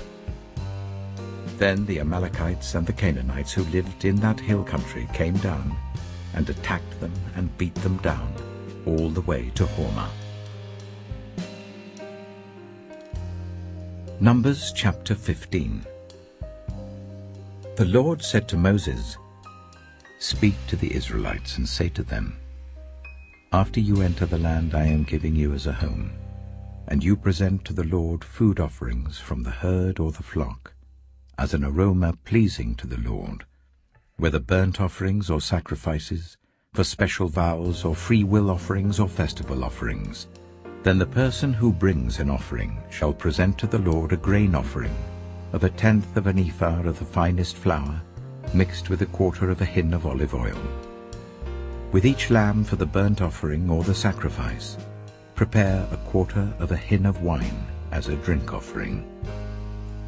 With a ram, prepare a grain offering of 1/5 of an ephah of the finest flour mixed with 1/3 of a hin of olive oil, and 1/3 of a hin of wine as a drink offering. Offer it as an aroma pleasing to the Lord. When you prepare a young bull as a burnt offering or sacrifice, for a special vow or a fellowship offering to the Lord, bring with the bull a grain offering of 3/10 of an ephah of the finest flour, mixed with 1/2 a hin of olive oil. And also bring 1/2 a hin of wine as a drink offering. This will be a food offering, an aroma pleasing to the Lord. Each bull or ram, each lamb or young goat is to be prepared in this manner. Do this for each one, for as many as you prepare. Everyone who is native-born must do these things in this way when they present a food offering as an aroma pleasing to the Lord, For generations to come, whenever a foreigner or anyone else living among you presents a food offering as an aroma pleasing to the Lord, they must do exactly as you do. The community is to have the same rules for you and for the foreigner residing among you. This is a lasting ordinance for the generations to come. You and the foreigner shall be the same before the Lord. The same laws and regulations will apply both to you and to the foreigner residing among you. The Lord said to Moses, "Speak to the Israelites and say to them, when you enter the land to which I am taking you, and you eat the food of the land, present a portion as an offering to the Lord. Present a loaf from the first of your ground meal, and present it as an offering from the threshing floor. Throughout the generations to come, you are to give this offering to the Lord from the first of your ground meal. Now, if you as a community unintentionally fail to keep any of these commands the Lord gave Moses, any of the Lord's commands to you through him, from the day the Lord gave them and continuing through the generations to come, and if this is done unintentionally without the community being aware of it, then the whole community is to offer a young bull for a burnt offering as an aroma pleasing to the Lord, along with its prescribed grain offering and drink offering, and a male goat for a sin offering. The priest is to make atonement for the whole Israelite community, and they will be forgiven, for it was not intentional, and they have presented to the Lord for their wrong a food offering and a sin offering. The whole Israelite community and the foreigners residing among them will be forgiven, because all the people were involved in the unintentional wrong. But if just one person sins unintentionally, that person must bring a year-old female goat for a sin offering. The priest is to make atonement before the Lord for the one who erred by sinning unintentionally, and when atonement has been made, that person will be forgiven. One and the same law applies to everyone who sins unintentionally, whether a native-born Israelite or a foreigner residing among you. But anyone who sins defiantly, whether native-born or foreigner, utters blasphemy against the Lord and must be cut off from the people of Israel. Because they have despised the Lord's word and broken his commands, they must surely be cut off. Their guilt remains on them. While the Israelites were in the wilderness, a man was found gathering wood on the Sabbath day. Those who found him gathering wood brought him to Moses and Aaron and the whole assembly, and they kept him in custody because it was not clear what should be done to him. Then the Lord said to Moses, "The man must die. The whole assembly must stone him outside the camp." So the assembly took him outside the camp and stoned him to death, as the Lord commanded Moses. The Lord said to Moses, "Speak to the Israelites and say to them, throughout the generations to come, you are to make tassels on the corners of your garments, with a blue cord on each tassel. You will have these tassels to look at, and so you will remember all the commands of the Lord, that you may obey them and not prostitute yourselves by chasing after the lusts of your own hearts and eyes. Then you will remember to obey all my commands and will be consecrated to your God. I am the Lord your God, who brought you out of Egypt to be your God. I am the Lord your God." Numbers chapter 16. Korah, son of Esau, the son of Kohath, the son of Levi, and certain Reubenites, Dathan and Abiram, sons of Eliab, and On, son of Peleth, became insolent and rose up against Moses. With them were 250 Israelite men, well-known community leaders who had been appointed members of the council. They came as a group to oppose Moses and Aaron and said to them, "You have gone too far. The whole community is holy, every one of them, and the Lord is with them.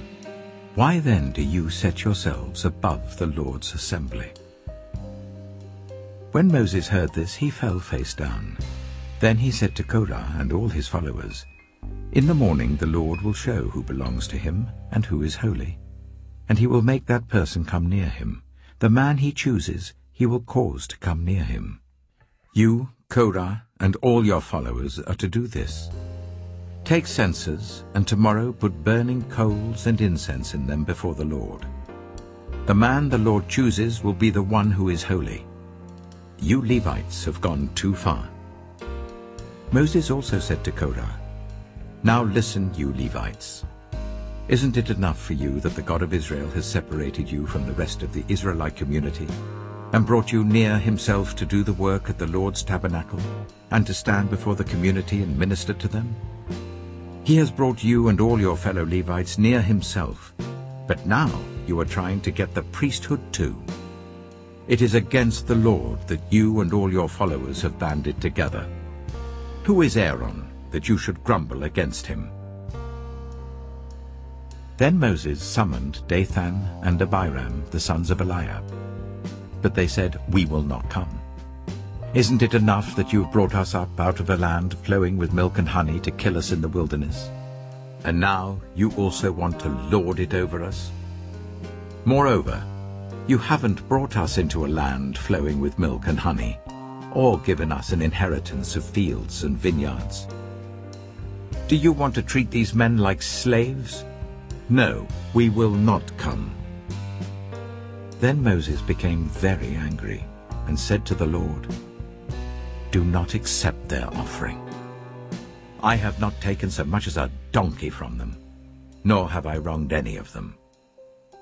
Moses said to Korah, "You and your followers are to appear before the Lord tomorrow, you and they and Aaron.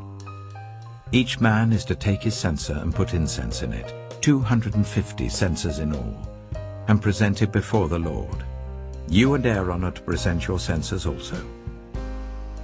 So each of them took his censer, put burning coals and incense in it, and stood with Moses and Aaron at the entrance to the tent of meeting. When Korah had gathered all his followers in opposition to them at the entrance to the tent of meeting, the glory of the Lord appeared to the entire assembly. The Lord said to Moses and Aaron, "Separate yourselves from this assembly, so that I can put an end to them at once." But Moses and Aaron fell face down and cried out, "O God, the God who gives breath to all living things, will you be angry with the entire assembly when only one man sins?" Then the Lord said to Moses, "Say to the assembly, move away from the tents of Korah, Dathan, and Abiram." Moses got up and went to Dathan and Abiram, and the elders of Israel followed him. He warned the assembly, "Move back from the tents of these wicked men. Do not touch anything belonging to them, or you will be swept away because of all their sins." So they moved away from the tents of Korah, Dathan, and Abiram. Dathan and Abiram had come out and were standing with their wives, children, and little ones at the entrances to their tents. Then Moses said, "This is how you will know that the Lord has sent me to do all these things, and that it was not my idea. If these men die a natural death and suffer the fate of all mankind, then the Lord has not sent me. But if the Lord brings about something totally new, and the earth opens its mouth and swallows them, with everything that belongs to them, and they go down alive into the realm of the dead, then you will know that these men have treated the Lord with contempt." As soon as he finished saying all this, the ground under them split apart, and the earth opened its mouth and swallowed them and their households, and all those associated with Korah, together with their possessions. They went down alive into the realm of the dead, with everything they owned. The earth closed over them, and they perished, and were gone from the community. At their cries, all the Israelites around them fled, shouting, "The earth is going to swallow us too." And fire came out from the Lord and consumed the 250 men who were offering the incense. The Lord said to Moses, "Tell Eleazar, son of Aaron the priest, to remove the censers from the charred remains and scatter the coals some distance away, for the censers are holy, the censers of the men who sinned at the cost of their lives. Hammer the censers into sheets to overlay the altar, for they were presented before the Lord and have become holy. Let them be a sign to the Israelites." So Eleazar the priest collected the bronze censers brought by those who had been burned to death, and he had them hammered out to overlay the altar, as the Lord directed him through Moses. This was to remind the Israelites that no one except a descendant of Aaron should come to burn incense before the Lord, or he would become like Korah and his followers. The next day, the whole Israelite community grumbled against Moses and Aaron. "You have killed the Lord's people," they said. But when the assembly gathered in opposition to Moses and Aaron and turned towards the tent of meeting, suddenly the cloud covered it, and the glory of the Lord appeared. Then Moses and Aaron went to the front of the tent of meeting, and the Lord said to Moses, "Get away from this assembly, so that I can put an end to them at once." And they fell face down. Then Moses said to Aaron, "Take your censer and put incense in it, along with burning coals from the altar, and hurry to the assembly to make atonement for them. Wrath has come out from the Lord. The plague has started." So Aaron did as Moses said and ran into the midst of the assembly. The plague had already started among the people, but Aaron offered the incense and made atonement for them. He stood between the living and the dead, and the plague stopped. But 14,700 people died from the plague, in addition to those who had died because of Korah. Then Aaron returned to Moses at the entrance to the tent of meeting, for the plague had stopped. Numbers chapter 17. The Lord said to Moses, "Speak to the Israelites and get 12 staffs from them, one from the leader of each of their ancestral tribes. Write the name of each man on his staff. On the staff of Levi, write Aaron's name, for there must be one staff for the head of each ancestral tribe. Place them in the tent of meeting in front of the Ark of the Covenant law, where I meet with you.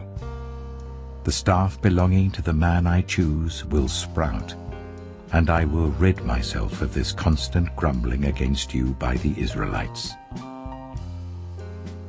So Moses spoke to the Israelites, and their leaders gave him 12 staffs, one for the leader of each of their ancestral tribes, and Aaron's staff was among them.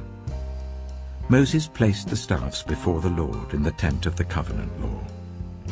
The next day, Moses entered the tent and saw that Aaron's staff, which represented the tribe of Levi, had not only sprouted, but had budded, blossomed, and produced almonds.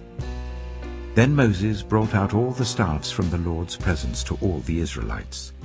They looked at them, and each of the leaders took his own staff.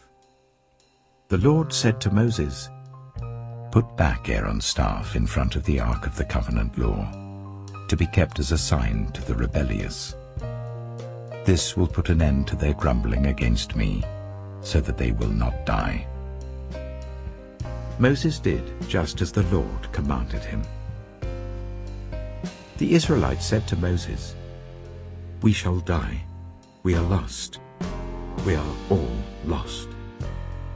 Anyone who even comes near the tabernacle of the Lord will die. Are we all going to die?"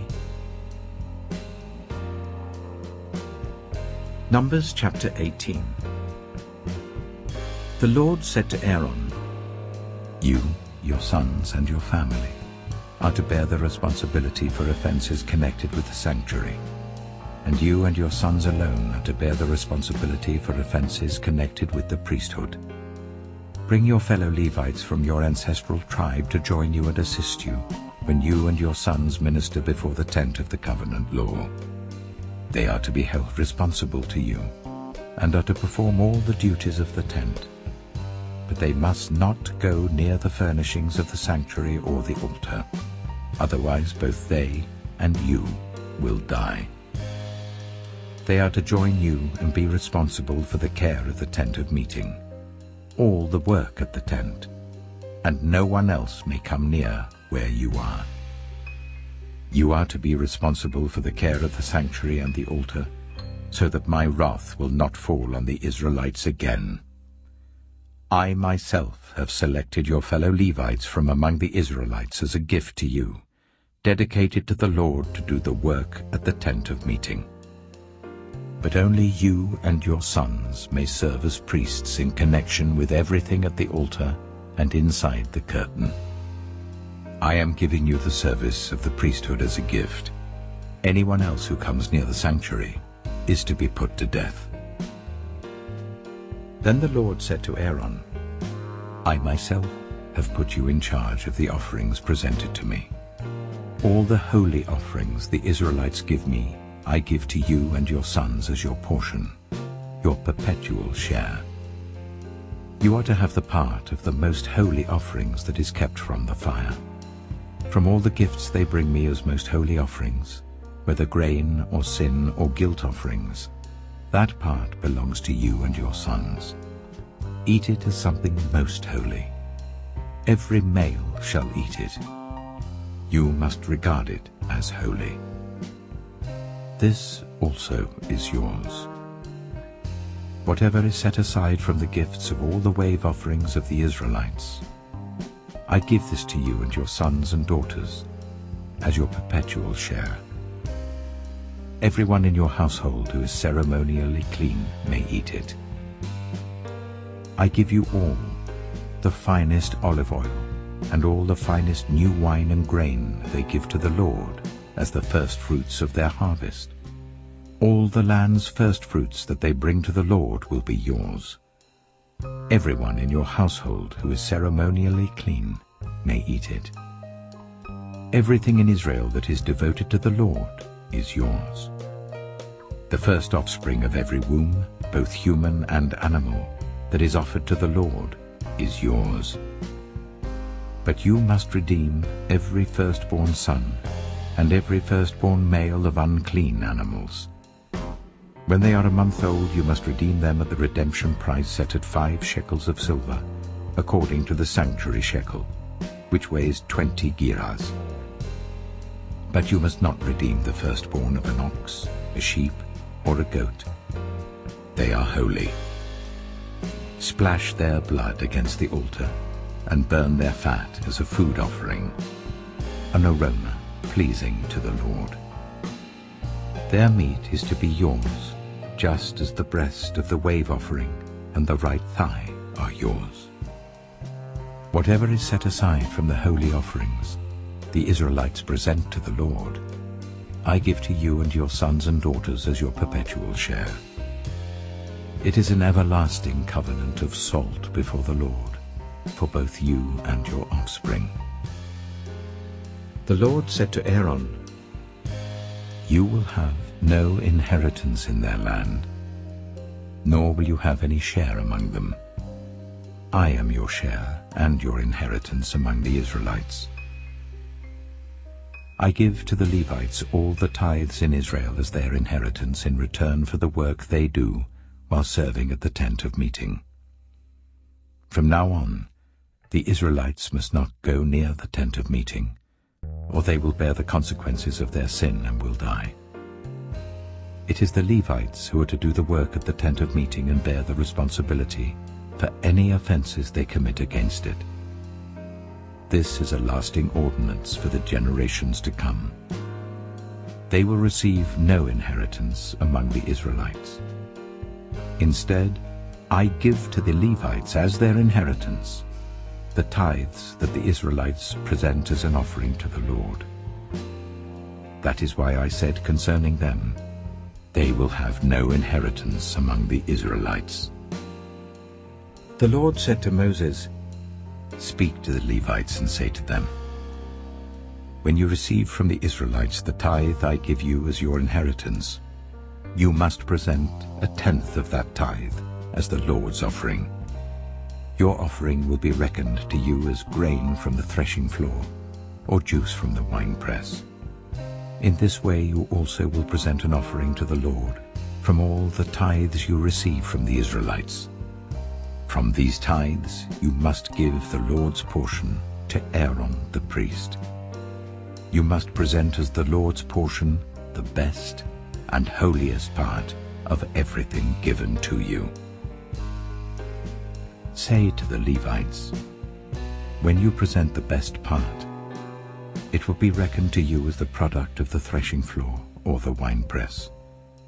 You and your households may eat the rest of it anywhere, for it is your wages for your work at the tent of meeting. By presenting the best part of it, you will not be guilty in this matter. Then you will not defile the holy offerings of the Israelites, and you will not die."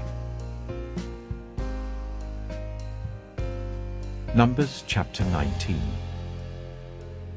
The Lord said to Moses and Aaron, "This is a requirement of the law that the Lord has commanded. Tell the Israelites to bring you a red heifer without defect or blemish, and that has never been under a yoke. Give it to Eleazar the priest. It is to be taken outside the camp and slaughtered in his presence. Then Eleazar the priest is to take some of its blood on his finger and sprinkle it 7 times towards the front of the tent of meeting. While he watches, the heifer is to be burned, its hide, flesh, blood, and intestines. The priest is to take some cedar wood, hyssop, and scarlet wool and throw them onto the burning heifer. After that, the priest must wash his clothes and bathe himself with water. He may then come into the camp, but he will be ceremonially unclean till evening. The man who burns it must also wash his clothes and bathe with water, and he too will be unclean till evening. A man who is clean shall gather up the ashes of the heifer and put them in a ceremonially clean place outside the camp. They are to be kept by the Israelite community for use in the water of cleansing. It is for purification from sin. The man who gathers up the ashes of the heifer must also wash his clothes, and he too will be unclean till evening. This will be a lasting ordinance both for the Israelites and for the foreigners residing among them. Whoever touches a human corpse will be unclean for 7 days. They must purify themselves with the water on the 3rd day and on the 7th day. Then they will be clean. But if they do not purify themselves on the 3rd and 7th day, they will not be clean. If they fail to purify themselves after touching a human corpse, they defile the Lord's tabernacle. They must be cut off from Israel. Because the water of cleansing has not been sprinkled on them, they are unclean. Their uncleanness remains on them. This is the law that applies when a person dies in a tent. Anyone who enters the tent and anyone who is in it will be unclean for 7 days. And every open container without a lid fastened on it will be unclean. Anyone out in the open who touches someone who has been killed with a sword, or someone who has died a natural death, or anyone who touches a human bone or a grave, will be unclean for 7 days. For the unclean person, put some ashes from the burned purification offering into a jar, and pour fresh water over them. Then a man who is ceremonially clean is to take some hyssop, dip it in the water and sprinkle the tent and all the furnishings and the people who were there. He must also sprinkle anyone who has touched a human bone or a grave, or anyone who has been killed, or anyone who has died a natural death. The man who is clean is to sprinkle those who are unclean on the 3rd and 7th days, and on the 7th day he is to purify them. Those who are being cleansed must wash their clothes and bathe with water, and that evening they will be clean. But if those who are unclean do not purify themselves, they must be cut off from the community, because they have defiled the sanctuary of the Lord. The water of cleansing has not been sprinkled on them, and they are unclean. This is a lasting ordinance for them. The man who sprinkles the water of cleansing must also wash his clothes, and anyone who touches the water of cleansing will be unclean till evening. Anything that an unclean person touches becomes unclean, and anyone who touches it becomes unclean till evening. Numbers chapter 20. In the first month, the whole Israelite community arrived at the desert of Zin, and they stayed at Kadesh. There Miriam died and was buried. Now there was no water for the community, and the people gathered in opposition to Moses and Aaron. They quarreled with Moses and said, "If only we had died when our brothers fell dead before the Lord. Why did you bring the Lord's community into this wilderness, that we and our livestock should die here? Why did you bring us up out of Egypt to this terrible place? It has no corn or figs, grapevines or pomegranates, and there is no water to drink." Moses and Aaron went from the assembly to the entrance to the tent of meeting and fell face down, and the glory of the Lord appeared to them. The Lord said to Moses, "Take the staff, and you and your brother Aaron gather the assembly together.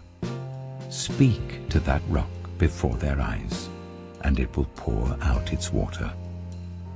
You will bring water out of the rock for the community, so that they and their livestock can drink." So Moses took the staff from the Lord's presence, just as he commanded him.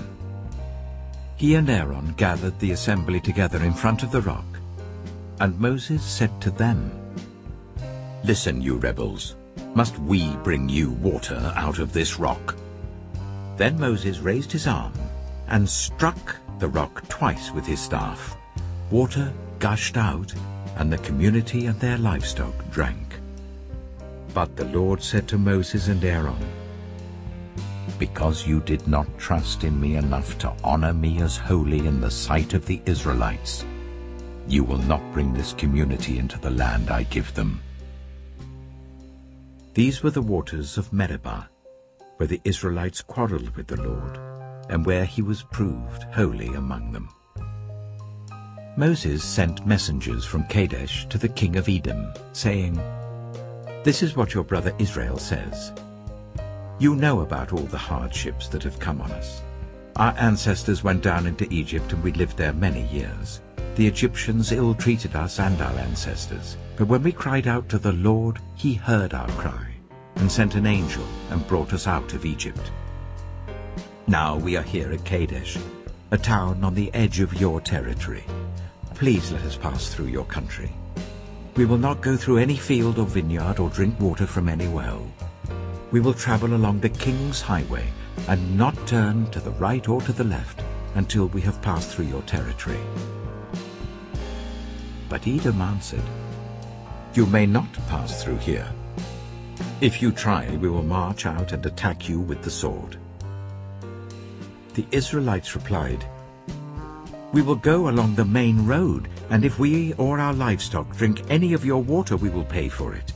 We only want to pass through on foot, nothing else." Again they answered, "You may not pass through." Then Edom came out against them with a large and powerful army. Since Edom refused to let them go through their territory, Israel turned away from them. The whole Israelite community set out from Kadesh and came to Mount Hor. At Mount Hor, near the border of Edom, the Lord said to Moses and Aaron, "Aaron will be gathered to his people.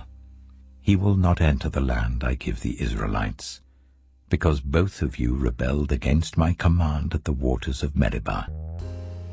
Call Aaron and his son Eleazar, and take them up Mount Hor. Remove Aaron's garments and put them on his son Eleazar. For Aaron will be gathered to his people. He will die there." Moses did as the Lord commanded. They went up Mount Hor in the sight of the whole community. Moses removed Aaron's garments and put them on his son Eleazar, and Aaron died there on top of the mountain. Then Moses and Eleazar came down from the mountain.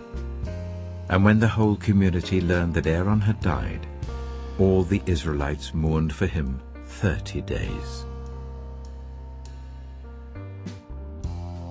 Numbers chapter 21. When the Canaanite king of Arad, who lived in the Negev, heard that Israel was coming along the road to Atharim, he attacked the Israelites and captured some of them. Then Israel made this vow to the Lord: "If you will deliver these people into our hands, we will totally destroy their cities." The Lord listened to Israel's plea and gave the Canaanites over to them. They completely destroyed them and their towns. So the place was named Hormah.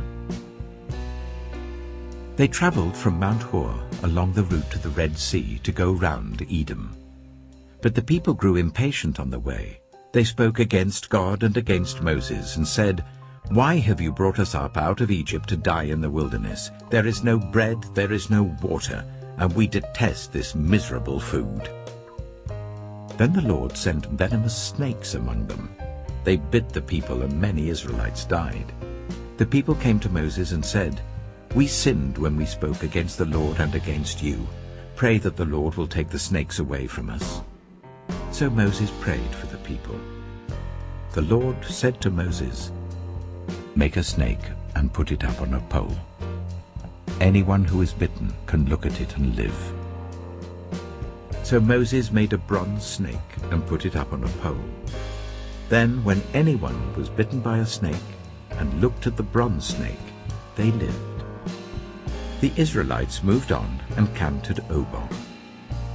Then they set out from Oboth and camped in Abarim, in the wilderness that faces Moab towards the sunrise.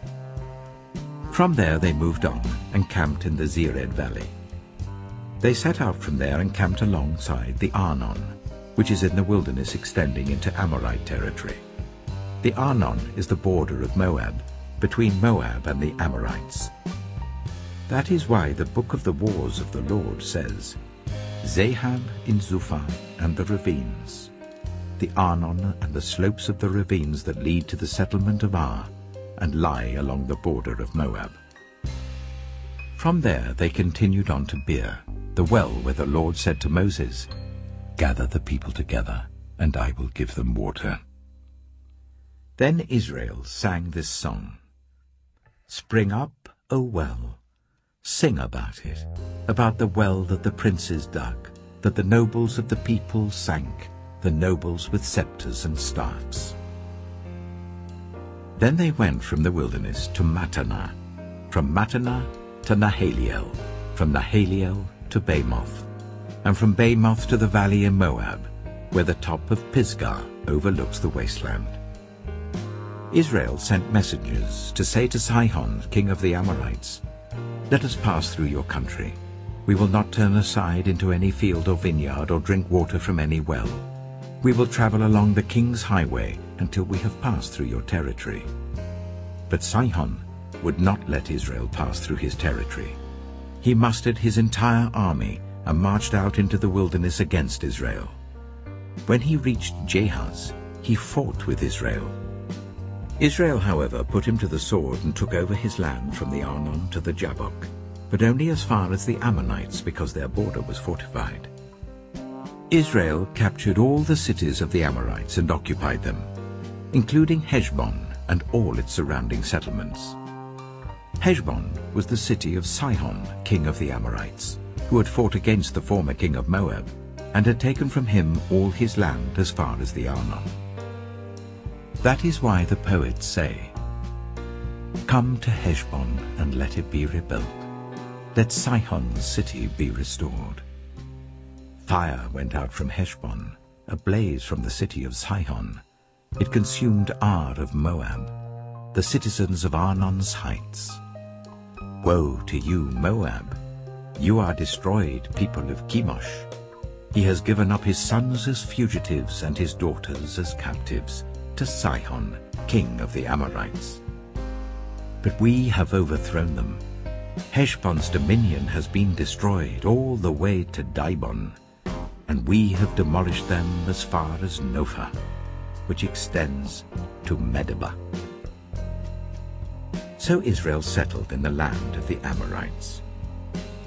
After Moses had sent spies to Jazer, the Israelites captured its surrounding settlements and drove out the Amorites who were there. Then they turned and went up along the road towards Bashan. And Og, king of Bashan, and his whole army marched out to meet them in battle at Edrei. The Lord said to Moses, "Do not be afraid of him, for I have delivered him into your hands, along with his whole army and his land. Do to him what you did to Sihon, king of the Amorites, who reigned in Heshbon." So they struck him down, together with his sons and his whole army, leaving them no survivors, and they took possession of his land. Numbers chapter 22. Then the Israelites traveled to the plains of Moab and camped along the Jordan opposite Jericho. Now Balak, son of Zippor, saw all that Israel had done to the Amorites, and Moab was terrified because there were so many people. Indeed, Moab was filled with dread because of the Israelites. The Moabites said to the elders of Midian, "This horde is going to lick up everything around us, as an ox licks up the grass of the field." So Balak, son of Zippor, who was king of Moab at that time, sent messengers to summon Balaam, son of Beor, who was at Pethor, near the river Euphrates, in his native land. Balak said, "A people has come out of Egypt. They cover the face of the land and have settled next to me. Now come and put a curse on these people, because they are too powerful for me. Perhaps then I will be able to defeat them and drive them out of the land.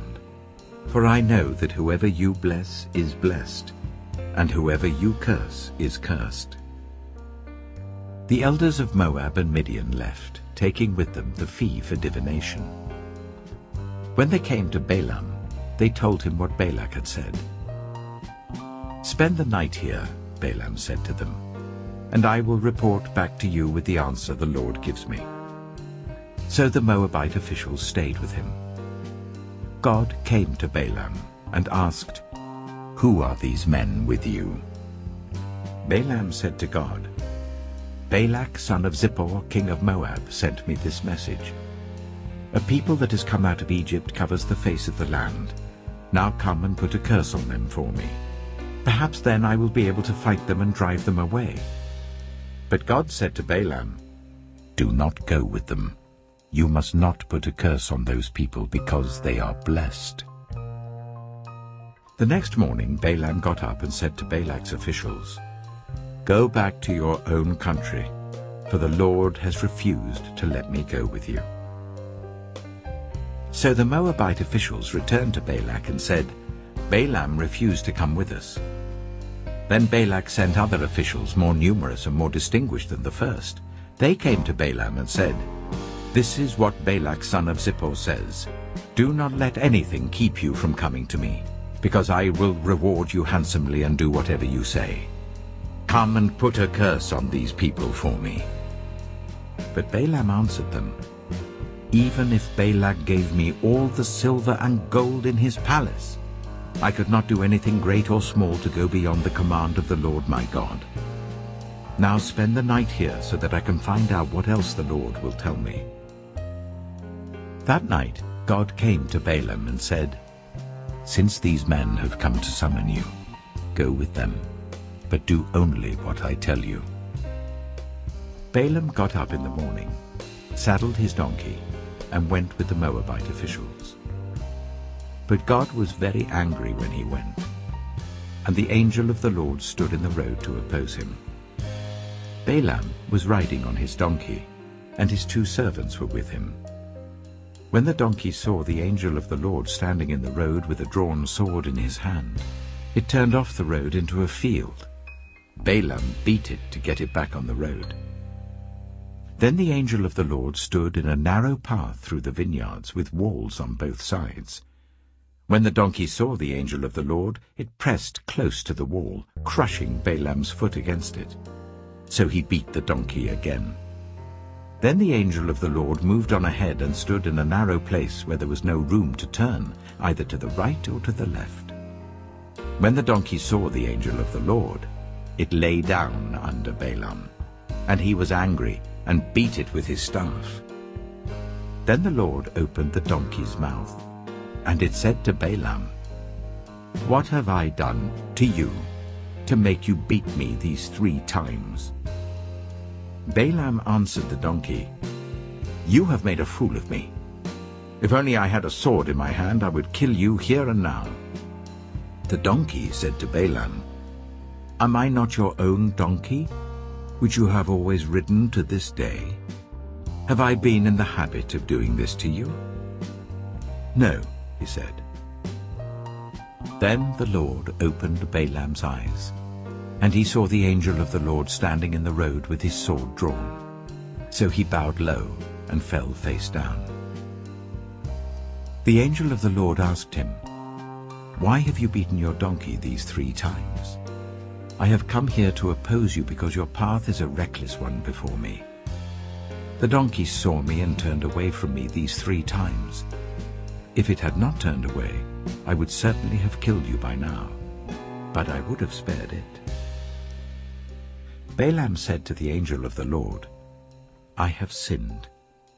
I did not realize you were standing in the road to oppose me. Now, if you are displeased, I will go back." The angel of the Lord said to Balaam, "Go with the men, but speak only what I tell you."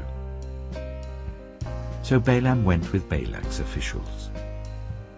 When Balak heard that Balaam was coming, he went out to meet him at the Moabite town on the Arnon border at the edge of his territory. Balak said to Balaam, "Did I not send you an urgent summons? Why didn't you come to me? Am I really not able to reward you?" "Well, I've come to you now," Balaam replied, "but I can't say whatever I please. I must speak only what God puts in my mouth." Then Balaam went with Balak to Kiriath-Huzoth. Balak sacrificed cattle and sheep and gave some to Balaam and the officials who were with him. The next morning Balak took Balaam up to Bamoth Baal, and from there he could see the outskirts of the Israelite camp. Numbers chapter 23. Balaam said, "Build me 7 altars here, and prepare 7 bulls and 7 rams for me." Balak did as Balaam said, and the 2 of them offered a bull and a ram on each altar. Then Balaam said to Balak, "Stay here beside your offering while I go aside. Perhaps the Lord will come to meet with me. Whatever he reveals to me I will tell you." Then he went off to a barren height. God met with him, and Balaam said, "I have prepared 7 altars, and on each altar I have offered a bull and a ram." The Lord put a word in Balaam's mouth and said, "Go back to Balak and give him this word." So he went back to him and found him standing beside his offering with all the Moabite officials. Then Balaam spoke his message. "Balak brought me from Aram, the king of Moab from the eastern mountains. Come," he said, "curse Jacob for me. Come, denounce Israel." How can I curse those whom God has not cursed? How can I denounce those whom the Lord has not denounced? From the rocky peaks I see them. From the heights I view them. I see people who live apart and do not consider themselves one of the nations. Who can count the dust of Jacob, or number even a fourth of Israel? Let me die the death of the righteous, and may my final end be like theirs. Balak said to Balaam, "What have you done to me? I brought you to curse my enemies, but you have done nothing but bless them." He answered, "Must I not speak what the Lord puts in my mouth?" Then Balak said to him, "Come with me to another place where you can see them. You will not see them all, but only the outskirts of their camp, and from there curse them for me." So he took him to the field of Zophim on the top of Pisgah, and there he built 7 altars and offered a bull and a ram on each altar. Balaam said to Balak, "Stay here beside your offering, while I meet with him over there." The Lord met with Balaam and put a word in his mouth and said, "Go back to Balak and give him this word." So he went to him and found him standing beside his offering with the Moabite officials. Balak asked him, "What did the Lord say?" Then he spoke his message. "Arise, Balak, and listen. Hear me, son of Zippor. God is not human, that he should lie, not a human being, that he should change his mind. Does he speak and then not act? Does he promise and not fulfill? I have received a command to bless. He has blessed, and I cannot change it. No misfortune is seen in Jacob, no misery observed in Israel. The Lord their God is with them. The shout of the king is among them. God brought them out of Egypt. They have the strength of a wild ox. There is no divination against Jacob, no evil omens against Israel. It will now be said of Jacob and of Israel, see what God has done. The people rise like a lioness. They rouse themselves like a lion that does not rest till it devours its prey and drinks the blood of its victims. Then Balak said to Balaam, neither curse them at all, nor bless them at all. Balaam answered, did I not tell you I must do whatever the Lord says? Then Balak said to Balaam, come, let me take you to another place. Perhaps it will please God to let you curse them for me from there. And Balak took Balaam to the top of Peor, overlooking the wasteland. Balaam said, build me 7 altars here, and prepare 7 bulls and 7 rams for me. Balak did as Balaam had said, and offered a bull and a ram on each altar. Numbers chapter 24. Now when Balaam saw that it pleased the Lord to bless Israel, he did not resort to divination as at other times, but turned his face toward the wilderness. When Balaam looked out and saw Israel encamped tribe by tribe, the Spirit of God came on him, and he spoke his message. The prophecy of Balaam, son of Beor, the prophecy of one whose eye sees clearly, the prophecy of one who hears the words of God, who sees a vision from the Almighty, who falls prostrate and whose eyes are opened.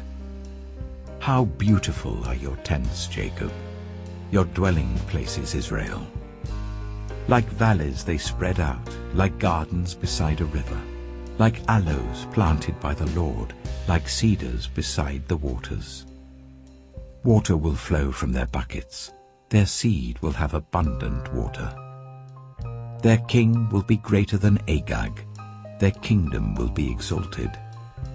God brought them out of Egypt, they have the strength of a wild ox. They devour hostile nations and break their bones in pieces. With their arrows they pierce them. Like a lion they crouch and lie down. Like a lioness. Who dares to rouse them? May those who bless you be blessed, and those who curse you be cursed. Then Balak's anger burned against Balaam. He struck his hands together and said to him, I summoned you to curse my enemies, but you have blessed them these 3 times. Now leave at once and go home. I said I would reward you handsomely, but the Lord has kept you from being rewarded. Balaam answered Balak, did I not tell the messengers you sent me? Even if Balak gave me all the silver and gold in his palace, I could not do anything of my own accord, good or bad, to go beyond the command of the Lord. and I must say only what the Lord says? Now I am going back to my people, but come, let me warn you of what this people will do to your people in days to come." Then he spoke his message. The prophecy of Balaam, son of Beor. The prophecy of one whose eye sees clearly. The prophecy of one who hears the words of God, who has knowledge from the Most High, who sees a vision from the Almighty, who falls prostrate and whose eyes are opened. I see him, but not now. I behold him, but not near. A star will come out of Jacob, a scepter will rise out of Israel. He will crush the foreheads of Moab, the skulls of all the people of Sheth. Edom will be conquered. Seir, his enemy, will be conquered, but Israel will grow strong. A ruler will come out of Jacob and destroy the survivors of the city. Then Balaam saw Amalek and spoke his message. Amalek was first among the nations, but their end will be utter destruction. Then he saw the Kenites and spoke his message.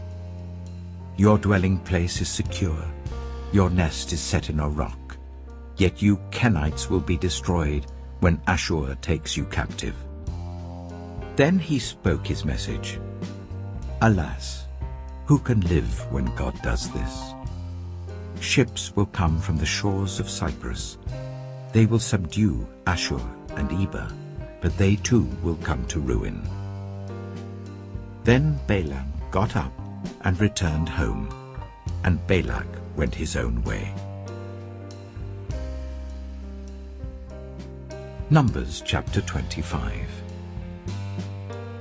While Israel was staying in Shittim, the men began to indulge in sexual immorality with Moabite women, who invited them to the sacrifices to their gods. The people ate the sacrificial meal and bowed down before these gods. So Israel yoked themselves to the Baal of Peor, and the Lord's anger burned against them. The Lord said to Moses, "Take all the leaders of these people, kill them, and expose them in broad daylight before the Lord, so that the Lord's fierce anger may turn away from Israel." So Moses said to Israel's judges, "Each of you must put to death those of your people who have yoked themselves to the Baal of Peor." Then an Israelite man brought into the camp a Midianite woman right before the eyes of Moses and the whole assembly of Israel, while they were weeping at the entrance to the tent of meeting. When Phinehas, son of Eleazar, the son of Aaron the priest, saw this, he left the assembly, took a spear in his hand, and followed the Israelite into the tent. He drove the spear into both of them, right through the Israelite man and into the woman's stomach. Then the plague against the Israelites was stopped. But those who died in the plague numbered 24,000. The Lord said to Moses, "Phinehas, son of Eleazar, the son of Aaron the priest, has turned my anger away from the Israelites. Since he was as zealous for my honor among them as I am, I did not put an end to them in my zeal. Therefore tell him, I am making my covenant of peace with him. He and his descendants will have a covenant of a lasting priesthood, because he was zealous for the honor of his God, and made atonement for the Israelites." The name of the Israelite who was killed with the Midianite woman was Zimri, son of Salu, the leader of a Simeonite family. And the name of the Midianite woman who was put to death was Cozbi, daughter of Zur, a tribal chief of a Midianite family. The Lord said to Moses, "Treat the Midianites as enemies and kill them. They treated you as enemies when they deceived you in the Peor incident involving their sister Cozbi, the daughter of a Midianite leader, the woman who was killed when the plague came as a result of that incident." Numbers chapter 26. After the plague, the Lord said to Moses and Eleazar, son of Aaron the priest, "Take a census of the whole Israelite community by families, all those 20 years old or more who were able to serve in the army of Israel." So on the plains of Moab by the Jordan opposite Jericho, Moses and Eleazar the priest spoke with them and said, "Take a census of men 20 years old or more, as the Lord commanded Moses." These were the Israelites who came out of Egypt. The descendants of Reuben, the firstborn son of Israel, were, through Hanok, the Hanokite clan, through Palu, the Paluite clan, through Hezron, the Hezronite clan, through Carmi, the Carmite clan. These were the clans of Reuben. Those numbered were 43,730. The son of Palu was Eliab. The sons of Eliab were Nemuel, Dathan, and Abiram. The same Dathan and Abiram were the community officials who rebelled against Moses and Aaron, and were among Korah's followers when they rebelled against the Lord. The earth opened its mouth and swallowed them along with Korah, whose followers died when the fire devoured the 250 men. And they served as a warning sign. The line of Korah, however, did not die out. The descendants of Simeon by their clans were, through Nemuel, the Nemuelite clan, through Jamin, the Jaminite clan, through Jachin, the Jachinite clan, through Zerah, the Zerahite clan, through Sheul, the Sheulite clan. These were the clans of Simeon. Those numbered were 22,200. The descendants of Gad by their clans were, through Zephon, the Zephonite clan, through Haggai, the Haggite clan, through Shunai, the Shunite clan, through Ozni, the Oznite clan, through Eri, the Erite clan, through Arodai, the Arodite clan, through Areli, the Arelite clan. These were the clans of Gad. Those numbered were 40,500. And Onan were sons of Judah, but they died in Canaan. The descendants of Judah by their clans were, through Shelah, the Shelahite clan, through Perez, the Perezite clan, through Zerah, the Zerahite clan. The descendants of Perez were, through Hezron, the Hezronite clan, through Hamul, the Hamulite clan. These were the clans of Judah. Those numbered were 76,500. The descendants of Issachar by their clans were, through Tola, the Tolaite clan, through Puah, the Puahite clan, through Jashab, the Jashabite clan, through Shimron, the Shimronite clan. These were the clans of Issachar. Those numbered were 64,300. The descendants of Zebulun by their clans were, through Sered, the Seredite clan, through Elon, the Elonite clan, through Jaliel, the Jalielite clan. These were the clans of Zebulun. Those numbered were 60,500. The descendants of Joseph by their clans through Manasseh and Ephraim were, the descendants of Manasseh through Machir, the Machirite clan. Machir was the father of Gilead. Through Gilead, the Gileadite clan. These were the descendants of Gilead. Through Iezer, the Iezerite clan. Through Helek, the Helekite clan. Through Asriel, the Asrielite clan. Through Shechem, the Shechemite clan. Through Shemida, the Shemidite clan. Through Hepher, the Hepherite clan. Zelophehad, son of Hepher, had no sons. He had only daughters, whose names were Mahlah, Noah, Hoglah, Milcah, and Tirzah. These were the clans of Manasseh. Those numbered were 52,700. These were the descendants of Ephraim by their clans. Through Shuthelah, the Shuthelahite clan. Through Becher, the Becherite clan. Through Tehan, the Tehanite clan. These were the descendants of Shuthelah, through Aaron, the Aaronite clan. These were the clans of Ephraim. Those numbered were 32,500. These were the descendants of Joseph by their clans. The descendants of Benjamin by their clans were, through Bela, the Belaite clan, through Ashbel, the Ashbelite clan, through Ahiram, the Ahiramite clan, through Shufam, the Shufamite clan, through Hufam, the Hufamite clan.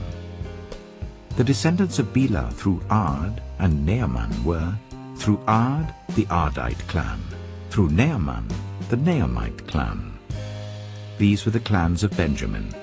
Those numbered were 45,600. These were the descendants of Dan by their clans, through Shuham, the Shuhamite clan. These were the clans of Dan. All of them were Shuhamite clans, and those numbered were 64,400. The descendants of Asher by their clans were, through Imnah, the Imnite clan, through Ishvi, the Ishvite clan, through Bariah, the Bariahite clan, and through the descendants of Bariah, through Heber, the Heberite clan, through Malkiel, the Malkielite clan. Asher had a daughter named Sirah. These were the clans of Asher. Those numbered were 53,400. The descendants of Naphtali by their clans were, through Jaziel, the Jazielite clan, through Gunai, the Gunite clan, through Jezer, the Jezerite clan, through Shillem, the Shillemite clan. These were the clans of Naphtali. Those numbered were 45,400. The total number of the men of Israel was 601,730. The Lord said to Moses, "The land is to be allotted to them as an inheritance based on the number of names. To a larger group give a larger inheritance, and to a smaller group a smaller one. Each is to receive its inheritance according to the number of those listed. Be sure that the land is distributed by lot.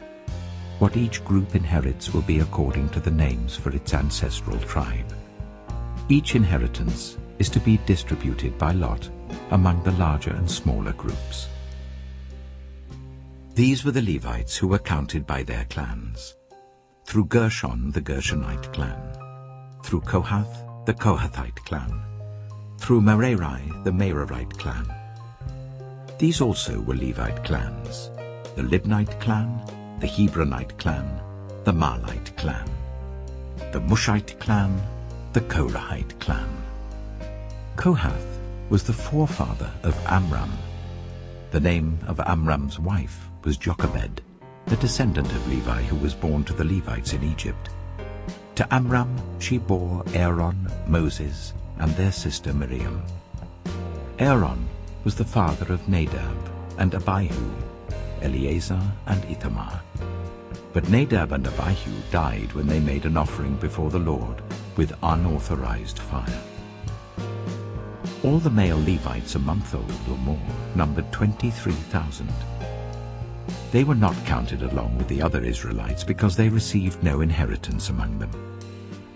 These are the ones counted by Moses and Eleazar the priest when they counted the Israelites on the plains of Moab by the Jordan opposite Jericho. Not one of them was among those counted by Moses and Aaron the priest when they counted the Israelites in the desert of Sinai. For the Lord had told those Israelites they would surely die in the wilderness, and not one of them was left except Caleb, son of Jephunneh, and Joshua, son of Nun. Numbers chapter 27. The daughters of Zelophehad, son of Hepher, the son of Gilead, the son of Machir, the son of Manasseh, belonged to the clans of Manasseh, son of Joseph. The names of the daughters were Mahlah, Noah, Hoglah, Milcah, and Tirzah. They came forward and stood before Moses, Eleazar the priest, the leaders and the whole assembly at the entrance to the tent of meeting, and said, "Our father died in the wilderness. He was not among Korah's followers who banded together against the Lord, But he died for his own sin and left no sons. Why should our father's name disappear from his clan, because he had no son? Give us property among our father's relatives." So Moses brought their case before the Lord. And the Lord said to him, "What Zelophehad's daughters are saying is right. You must certainly give them property as an inheritance among their father's relatives, and give their father's inheritance to them. Say to the Israelites, if a man dies and leaves no son, give his inheritance to his daughter. If he has no daughter, give his inheritance to his brothers. If he has no brothers, give his inheritance to his father's brothers. If his father had no brothers, give his inheritance to the nearest relative in his clan, that he may possess it. This is to have the force of law for the Israelites, as the Lord commanded Moses." Then the Lord said to Moses, "Go up this mountain in the Abarim range, and see the land I have given the Israelites. After you have seen it, you too will be gathered to your people as your brother Aaron was. For when the community rebelled at the waters in the desert of Zin, both of you disobeyed my command to honor me as holy before their eyes." These were the waters of Meribah Kadesh in the desert of Zin. Moses said to the Lord, "May the Lord, the God who gives breath to all living things, appoint someone over this community to go out and come in before them, one who will lead them out and bring them in, so that the Lord's people will not be like sheep without a shepherd." So the Lord said to Moses, "Take Joshua, son of Nun, a man in whom is the spirit of leadership, and lay your hand on him. Make him stand before Eleazar the priest and the entire assembly, and commission him in their presence. Give him some of your authority, so that the whole Israelite community will obey him. He is to stand before Eleazar the priest, who will obtain decisions for him by inquiring of the Urim before the Lord. At his command, he and the entire community of the Israelites will go out, and at his command they will come in." Moses did as the Lord commanded him. He took Joshua and made him stand before Eleazar the priest and the whole assembly. Then he laid his hands on him and commissioned him, as the Lord instructed through Moses. Numbers chapter 28. The Lord said to Moses, "Give this command to the Israelites, and say to them, make sure that you present to me at the appointed time my food offerings as an aroma pleasing to me. Say to them, this is the food offering you are to present to the Lord. 2 lambs a year old without defect as a regular burnt offering each day. Offer 1 lamb in the morning and the other at twilight, together with a grain offering of 1/10 of an ephah of the finest flour, mixed with 1/4 of a hin of oil from pressed olives. This is the regular burnt offering instituted at Mount Sinai as a pleasing aroma, a food offering presented to the Lord. The accompanying drink offering is to be 1/4 of a hin of fermented drink with each lamb. Pour out the drink offering to the Lord at the sanctuary. Offer the 2nd lamb at twilight, along with the same kind of grain offering and drink offering that you offer in the morning. This is a food offering, an aroma pleasing to the Lord. On the Sabbath day, make an offering of 2 lambs a year old without defect, together with its drink offering, and a grain offering of 1/5 of an ephah of the finest flour mixed with olive oil. This is the burnt offering for every Sabbath, in addition to the regular burnt offering and its drink offering. On the 1st of every month, present to the Lord a burnt offering of 2 young bulls, 1 ram, and 7 male lambs a year old, all without defect.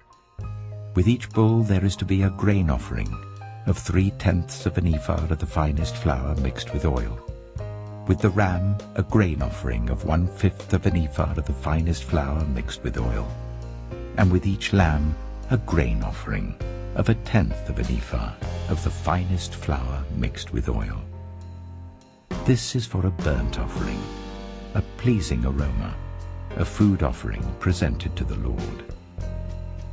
With each bull there is to be a drink offering of 1/2 a hin of wine.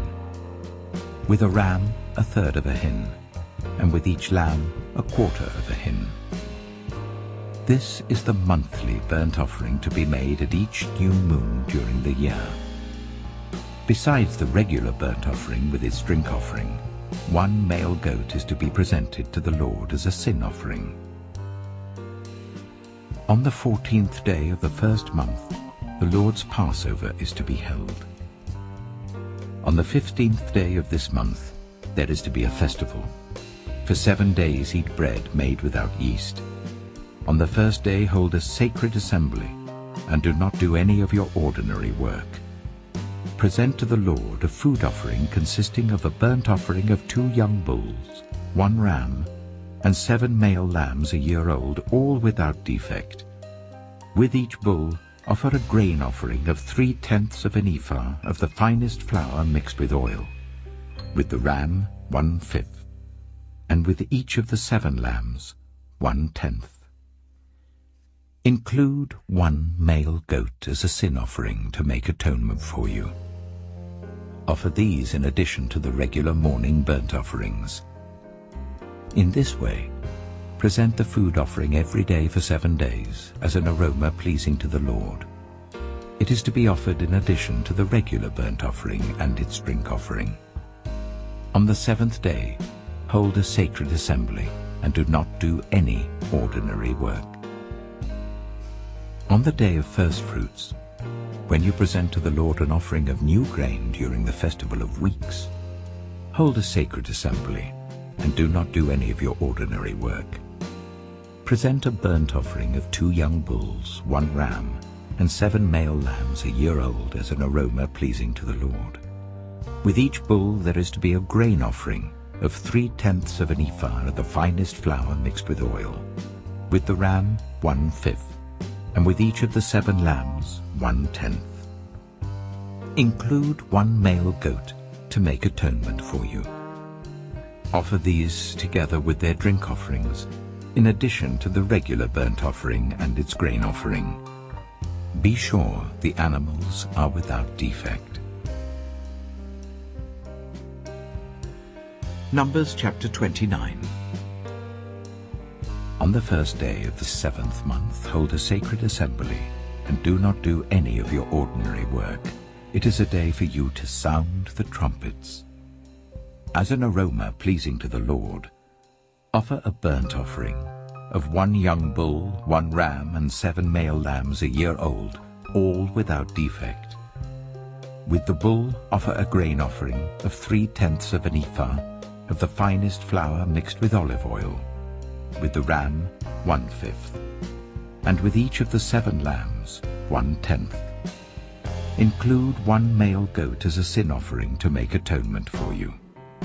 These are in addition to the monthly and daily burnt offerings with their grain offerings and drink offerings as specified. They are food offerings presented to the Lord, a pleasing aroma. On the 10th day of the 7th month, hold a sacred assembly. You must deny yourselves and do no work.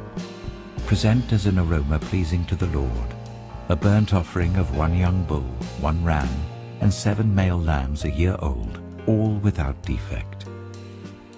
With the bull, offer a grain offering of 3/10 of an ephah of the finest flour mixed with oil. With the ram, 1/5, and with each of the 7 lambs, 1/10. Include 1 male goat as a sin offering, in addition to the sin offering for atonement and the regular burnt offering with its grain offering and their drink offerings. On the 15th day of the 7th month, hold a sacred assembly, and do not do any ordinary work. Celebrate a festival to the Lord for 7 days. Present as an aroma pleasing to the Lord a food offering consisting of a burnt offering of 13 young bulls, 2 rams, and 14 male lambs a year old, all without defect.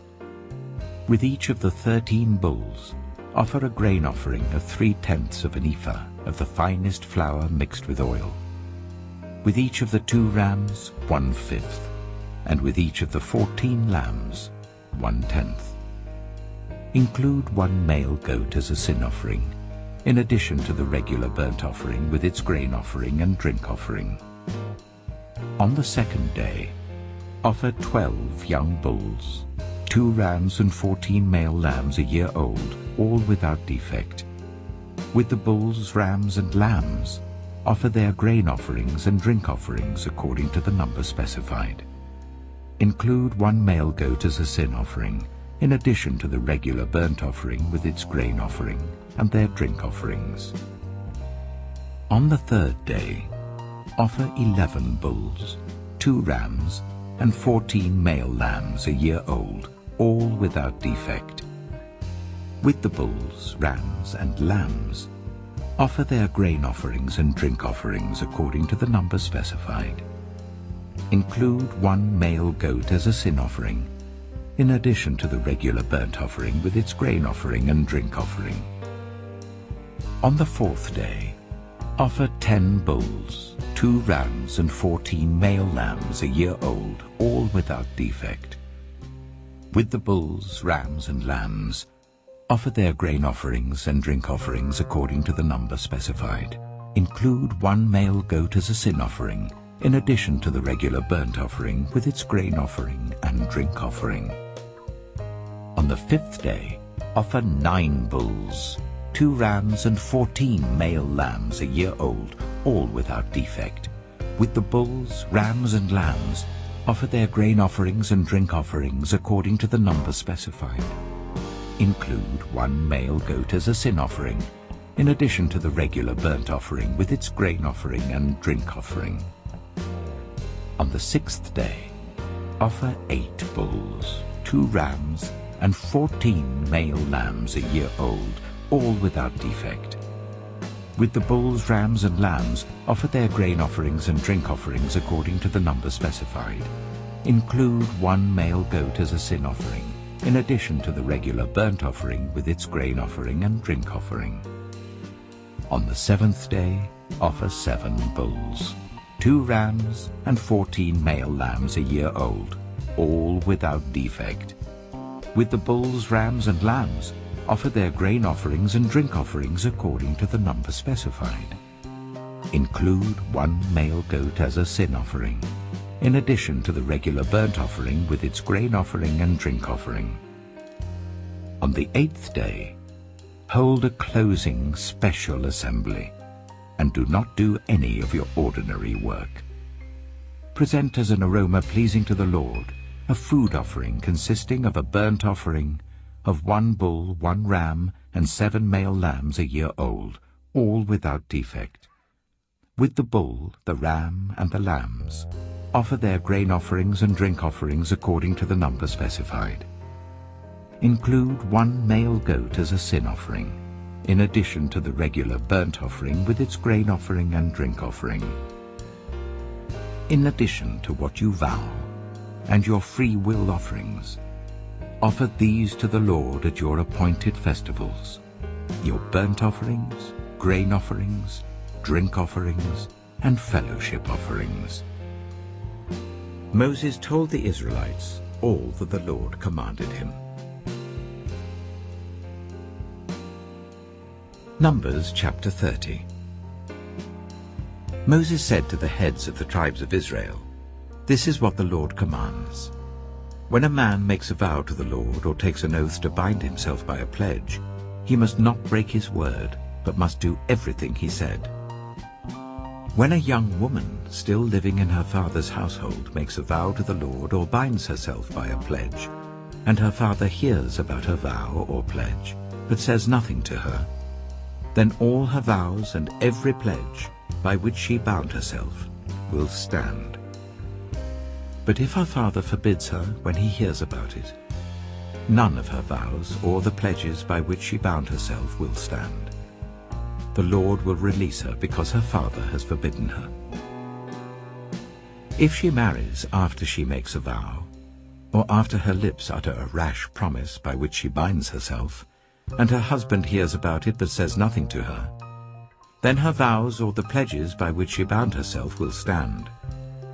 But if her husband forbids her when he hears about it, he nullifies the vow that binds her, or the rash promise by which she binds herself, and the Lord will release her. Any vow or obligation taken by a widow or divorced woman will be binding on her. If a woman living with her husband makes a vow or binds herself by a pledge under oath, and her husband hears about it but says nothing to her and does not forbid her, then all her vows or the pledges by which she bound herself will stand. But if her husband nullifies them when he hears about them, then none of the vows or pledges that came from her lips will stand. Her husband has nullified them, and the Lord will release her. Her husband may confirm or nullify any vow she makes or any sworn pledge to deny herself. But if her husband says nothing to her about it from day to day, then he confirms all her vows or the pledges binding on her. He confirms them by saying nothing to her when he hears about them. If, however, he nullifies them sometime after he hears about them, then he must bear the consequences of her wrongdoing. These are the regulations the Lord gave Moses concerning relationships between a man and his wife, and between a father and his young daughter still living at home. Numbers chapter 31. The Lord said to Moses, "Take vengeance on the Midianites for the Israelites. After that, you will be gathered to your people." So Moses said to the people, "Arm some of your men to go to war against the Midianites, so that they may carry out the Lord's vengeance on them. Send into battle 1,000 men from each of the tribes of Israel." So 12,000 men armed for battle, 1,000 from each tribe, were supplied from the clans of Israel. Moses sent them into battle, 1,000 from each tribe, along with Phinehas, son of Eleazar the priest, who took with him articles from the sanctuary and the trumpets for signaling.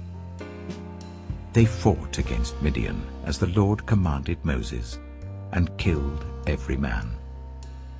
Among their victims were Evi, Rechem, Zur, Hur, and Reba, the 5 kings of Midian. They also killed Balaam, son of Beor, with the sword. The Israelites captured the Midianite women and children, and took all the Midianite herds, flocks, and goods as plunder. They burned all the towns where the Midianites had settled, as well as all their camps. They took all the plunder and spoils, including the people and animals, and brought the captives, spoils, and plunder to Moses and Eleazar the priest, and the Israelite assembly at their camp on the plains of Moab, by the Jordan opposite Jericho. Moses, Eleazar the priest, and all the leaders of the community went to meet them outside the camp. Moses was angry with the officers of the army, the commanders of thousands and commanders of hundreds, who returned from the battle. "Have you allowed all the women to live?" he asked them. They were the ones who followed Balaam's advice and enticed the Israelites to be unfaithful to the Lord in the Peor incident, so that a plague struck the Lord's people. Now kill all the boys, and kill every woman who has slept with a man, but save for yourselves every girl who has never slept with a man. Anyone who has killed someone or touched someone who was killed must stay outside the camp 7 days. On the 3rd and 7th days, you must purify yourselves and your captives. Purify every garment as well as everything made of leather, goat hair, or wood. Then Eleazar the priest said to the soldiers who had gone into battle, "This is what is required by the law that the Lord gave Moses: gold, silver, bronze, iron, tin, lead, and anything else that can withstand fire must be put through the fire, and then it will be clean. But it must also be purified with the water of cleansing. And whatever cannot withstand fire must be put through that water. On the seventh day wash your clothes, and you will be clean. Then you may come into the camp. The Lord said to Moses, "You and Eleazar, the priest, and the family heads of the community are to count all the people and animals that were captured. Divide the spoils equally between the soldiers who took part in the battle and the rest of the community. From the soldiers who fought in the battle, set apart as tribute for the Lord 1 out of every 500, whether people, cattle, donkeys, or sheep. Take this tribute from their half share and give it to Eleazar the priest as the Lord's part. From the Israelites' half, select 1 out of every 50, whether people, cattle, donkeys, sheep, or other animals. Give them to the Levites, who are responsible for the care of the Lord's tabernacle." So Moses and Eleazar the priest did as the Lord commanded Moses. The plunder remaining from the spoils that the soldiers took was 675,000 sheep, 72,000 cattle, 61,000 donkeys, and 32,000 women who had never slept with a man. The half share of those who fought in the battle was 337,500 sheep, of which the tribute for the Lord was 675. 36,000 cattle, of which the tribute for the Lord was 72. 30,500 donkeys, of which the tribute for the Lord was 61. 16,000 people, of whom the tribute for the Lord was 32. Moses gave the tribute to Eleazar the priest as the Lord's part, as the Lord commanded Moses. The half belonging to the Israelites, which Moses set apart from that of the fighting men, the community's half, was 337,500 sheep, 36,000 cattle, 30,500 donkeys, and 16,000 people. From the Israelites' half, Moses selected 1 out of every 50 people and animals, as the Lord commanded him, and gave them to the Levites, who were responsible for the care of the Lord's tabernacle. Then the officers who were over the units of the army, the commanders of thousands and commanders of hundreds, went to Moses and said to him, "Your servants have counted the soldiers under our command, and not one is missing. So we have brought as an offering to the Lord the gold articles each of us acquired, armlets, bracelets, signet rings, earrings, and necklaces, to make atonement for ourselves before the Lord." Moses and Eleazar the priest accepted from them the gold, all the handcrafted articles. All the gold from the commanders of thousands and commanders of hundreds that Moses and Eleazar presented as a gift to the Lord weighed 16,750 shekels. Each soldier had taken plunder for himself. Moses and Eleazar the priest accepted the gold from the commanders of thousands and commanders of hundreds, and brought it into the tent of meeting as a memorial for the Israelites before the Lord. Numbers chapter 32. The Reubenites and Gadites, who had very large herds and flocks, saw that the lands of Jazer and Gilead were suitable for livestock. So they came to Moses and Eleazar the priest, and to the leaders of the community, and said, "Ataroth, Dibon, Jazer, Nimrah, Heshbon, Elealeh, Sebam, Nebo, and Beon, the land the Lord subdued before the people of Israel, are suitable for livestock, and your servants have livestock. If we have found favor in your eyes," they said, "let this land be given to your servants as our possession. Do not make us cross the Jordan." Moses said to the Gadites and Reubenites, "Should your fellow Israelites go to war while you sit here? Why do you discourage the Israelites from crossing over into the land the Lord has given them? This is what your fathers did when I sent them from Kadesh Barnea to look over the land. After they went up to the valley of Eshcol and viewed the land, they discouraged the Israelites from entering the land the Lord had given them. The Lord's anger was aroused that day, and he swore this oath: because they have not followed me wholeheartedly, not one of those who were 20 years old or more when they came up out of Egypt will see the land I promised on oath to Abraham, Isaac, and Jacob, not one, except Caleb, son of Jephunneh, the Kenizzite, and Joshua, son of Nun, for they followed the Lord wholeheartedly. The Lord's anger burned against Israel, and he made them wander in the wilderness for 40 years until the whole generation of those who had done evil in his sight was gone. And here you are, a brood of sinners, standing in the place of your fathers and making the Lord even more angry with Israel. If you turn away from following him, he will again leave all this people in the wilderness, and you will be the cause of their destruction. Then they came up to him and said, "We would like to build pens here for our livestock and cities for our women and children. But we will arm ourselves for battle and go ahead of the Israelites until we have brought them to their place. Meanwhile, our women and children will live in fortified cities for protection from the inhabitants of the land. We will not return to our homes until each of the Israelites has received their inheritance.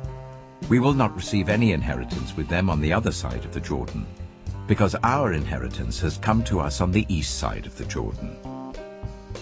Then Moses said to them, "If you will do this, if you will arm yourselves before the Lord for battle, and if all of you who are armed cross over the Jordan before the Lord until he has driven his enemies out before him, then when the land is subdued before the Lord, you may return and be free from your obligation to the Lord and to Israel, and this land will be your possession before the Lord. But if you fail to do this, you will be sinning against the Lord, and you may be sure that your sin will find you out. Build cities for your women and children, and pens for your flocks, but do what you have promised." The Gadites and Reubenites said to Moses, "We, your servants, will do as our Lord commands. Our children and wives, our flocks and herds, will remain here in the cities of Gilead. But your servants, every man who is armed for battle, will cross over to fight before the Lord, just as our Lord says." Then Moses gave orders about them to Eleazar the priest and Joshua son of Nun, and to the family heads of the Israelite tribes. He said to them, "If the Gadites and Reubenites, every man armed for battle, cross over the Jordan with you before the Lord, then when the land is subdued before you, you must give them the land of Gilead as their possession. But if they do not cross over with you armed, they must accept their possession with you in Canaan." The Gadites and Reubenites answered, "Your servants will do what the Lord has said. We will cross over before the Lord into Canaan armed, but the property we inherit will be on this side of the Jordan." Then Moses gave to the Gadites, the Reubenites, and the half-tribe of Manasseh, son of Joseph, the kingdom of Sihon, king of the Amorites, and the kingdom of Og, king of Bashan, the whole land with its cities and the territory around them. The Gadites built up Dibon, Ataroth, Aroah, Atroth-Shophan, Jazer, Jogbedah, Beth-Nimrah, and Beth-Haran, as fortified cities, and built pens for their flocks. And the Reubenites rebuilt Heshbon, Elealeh, and Kiriathaim, as well as Nebo and Baal-Meon. These names were changed. And Sibmah. They gave names to the cities they rebuilt. The descendants of Machir, son of Manasseh, went to Gilead, captured it, and drove out the Amorites who were there. So Moses gave Gilead to the Machirites, the descendants of Manasseh, and they settled there. Jair, a descendant of Manasseh, captured their settlements and called them Havoth-Jair. And Nobah captured Kenath and its surrounding settlements and called it Nobah after himself. Numbers chapter 33. Here are the stages in the journey of the Israelites when they came out of Egypt by divisions under the leadership of Moses and Aaron. At the Lord's command, Moses recorded the stages in their journey. This is their journey by stages. The Israelites set out from Ramesses on the 15th day of the first month, the day after the Passover. They marched out defiantly in full view of all the Egyptians, who were burying all their firstborn whom the Lord had struck down among them, for the Lord had brought judgment on their gods. The Israelites left Ramesses and camped at Succoth. They left Succoth and camped at Etham on the edge of the desert. They left Etham and turned back to Pi-hahiroth, to the east of Baal-zephon, and camped near Migdol. They left Pi-hahiroth and passed through the sea into the desert, and when they had travelled for 3 days in the desert of Etham, they camped at Marah. They left Marah and went to Elim, where there were 12 springs and 70 palm trees, and they camped there. They left Elim and camped by the Red Sea. They left the Red Sea and camped in the desert of Sin. They left the desert of Sin and camped at Dophkah. They left Dophkah and camped at Ailush. They left Ailush and camped at Rephidim, where there was no water for the people to drink. They left Rephidim and camped in the desert of Sinai. They left the desert of Sinai and camped at Kibroth Hattaavah. They left Kibroth Hattaavah and camped at Hazeroth. They left Hazeroth and camped at Rithmah. They left Rithmah and camped at Rimmon-Perez. They left Rimmon-Perez and camped at Libnah. They left Libnah and camped at Rissah. They left Rissah and camped at Kihaleath. They left Kihaleath and camped at Mount Shepher. They left Mount Shepher and camped at Haredah. They left Haredah and camped at Makheloth. They left Makheloth and camped at Teath. They left Teath and camped at Tirah. They left Tirah and camped at Mithkah. They left Mithkah and camped at Hashmonah. They left Hashmonah and camped at Moseroth. They left Moseroth and camped at Bene-Jaakan. They left Bene-Jaakan and camped at Hor-Haggidgad. They left Hor-Haggidgad and camped at Jothbathah. They left Jothbathah and camped at Abronah. They left Abronah and camped at Ezion-Geber. They left Ezion-Geber and camped at Kadesh in the desert of Zin. They left Kadesh and camped at Mount Hor on the border of Edom. At the Lord's command, Aaron the priest went up Mount Hor, where he died on the first day of the 5th month of the 40th year, after the Israelites came out of Egypt. Aaron was 123 years old when he died on Mount Hor. The Canaanite king of Arad, who lived in Negev of Canaan, heard that the Israelites were coming. They left Mount Hor and camped at Zalmonah. They left Zalmonah and camped at Punon. They left Punon and camped at Oboth. They left Oboth and camped at Layabarim on the border of Moab. They left Layabarim and camped at Dibon-Gad. They left Dibon-Gad and camped at Almon-Diblathaim. They left Almon-Diblathaim and camped in the mountains of Abarim near Nebo. They left the mountains of Abarim and camped on the plains of Moab by the Jordan opposite Jericho. There, on the plains of Moab, they camped along the Jordan from Beth-Jeshimoth to Abel-Shittim. On the plains of Moab by the Jordan opposite Jericho, the Lord said to Moses, "Speak to the Israelites and say to them, when you cross the Jordan into Canaan, drive out all the inhabitants of the land before you. Destroy all their carved images and their cast idols, and demolish all their high places. Take possession of the land and settle in it, for I have given you the land to possess. Distribute the land by lot according to your clans. To a larger group give a larger inheritance, and to a smaller group a smaller one. Whatever falls to them by lot will be theirs. Distribute it according to your ancestral tribes. But if you do not drive out the inhabitants of the land, those you allow to remain will become barbs in your eyes and thorns in your sides. They will give you trouble in the land where you live, and then I will do to you what I plan to do to them. Numbers chapter 34. The Lord said to Moses, "Command the Israelites and say to them, when you enter Canaan, the land that will be allotted to you as an inheritance is to have these boundaries. Your southern side will include some of the desert of Zin along the border of Edom. Your southern boundary will start in the east from the southern end of the Dead Sea, cross south of Scorpion Pass, continue on to Zin, and go south of Kadesh Barnea. Then it will go to Hazar Adar and over to Asmon, where it will turn, join the Wadi of Egypt, and end at the Mediterranean Sea. Your western boundary will be the coast of the Mediterranean Sea. This will be your boundary on the west. For your northern boundary, run a line from the Mediterranean Sea to Mount Hor, and from Mount Hor to Lebo Hamath. Then the boundary will go to Zidad, continue to Ziphron, and end at Hazar Enan. This will be your boundary on the north. For your eastern boundary, run a line from Hazar Enan to Shipham. The boundary will go from Shipham to Riblah on the east side of Ain, and continue along the slopes east of the Sea of Galilee.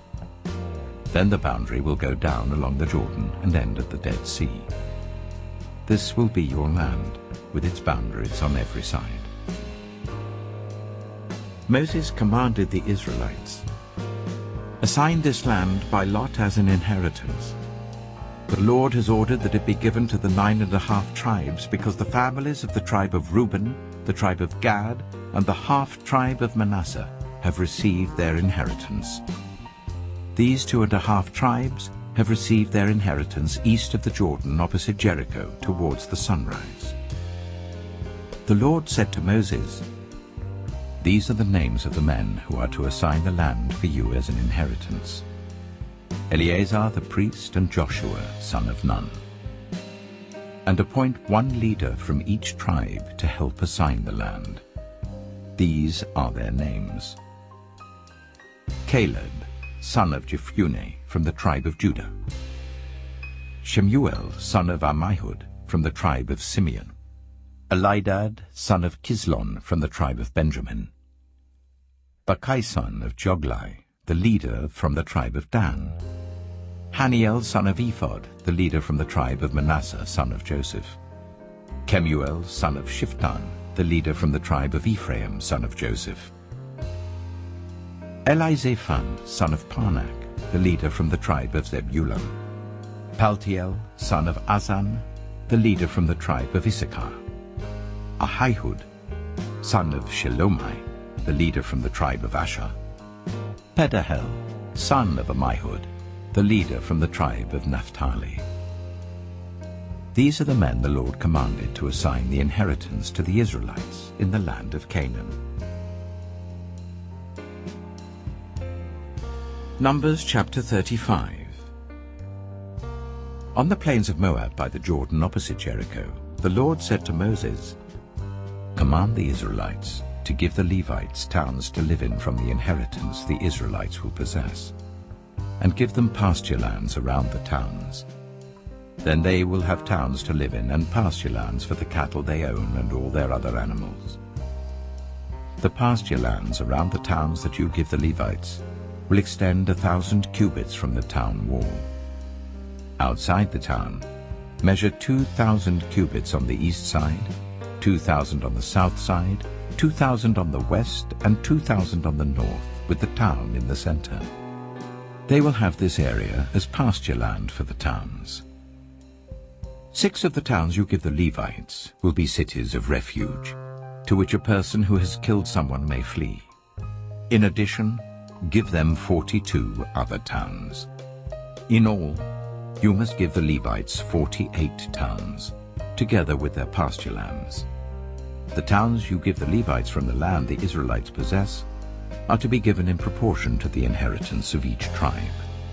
Take many towns from a tribe that has many, but few from one that has few. Then the Lord said to Moses, "Speak to the Israelites, and say to them, when you cross the Jordan into Canaan, select some towns to be your cities of refuge, to which a person who has killed someone accidentally may flee.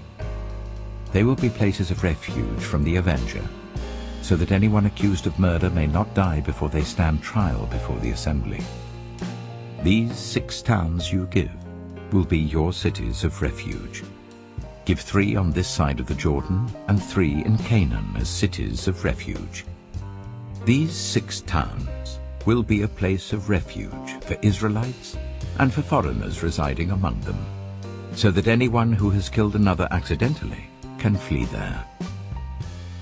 If anyone strikes someone a fatal blow with an iron object, that person is a murderer. The murderer is to be put to death. Or if anyone is holding a stone and strikes someone a fatal blow with it, that person is a murderer. The murderer is to be put to death. Or if anyone is holding a wooden object and strikes someone a fatal blow with it, that person is a murderer. The murderer is to be put to death. The avenger of blood shall put the murderer to death. When the avenger comes upon the murderer, the avenger shall put the murderer to death.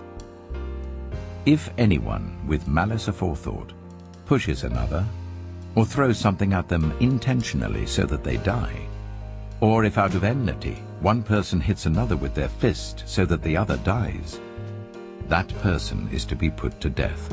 That person is a murderer. The avenger of blood shall put the murderer to death when they meet. But if without enmity someone suddenly pushes another, or throws something at them unintentionally, or without seeing them drops on them a stone heavy enough to kill them and they die, then since that other person was not an enemy and no harm was intended, the assembly must judge between the accused and the avenger of blood according to these regulations. The assembly must protect the one accused of murder from the avenger of blood, and send the accused back to the city of refuge to which they fled. The accused must stay there until the death of the high priest who was anointed with holy oil. But if the accused ever goes outside the limits of the city of refuge to which they fled, and the avenger of blood finds them outside the city, the avenger of blood may kill the accused without being guilty of murder.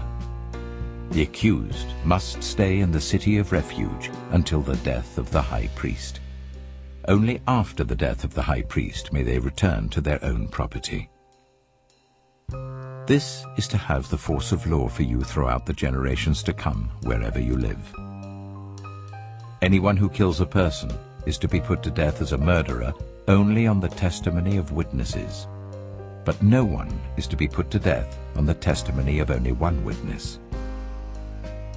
Do not accept a ransom for the life of a murderer who deserves to die. They are to be put to death. Do not accept a ransom for anyone who has fled to a city of refuge and so allow them to go back and live on their own land before the death of the high priest. Do not pollute the land where you are.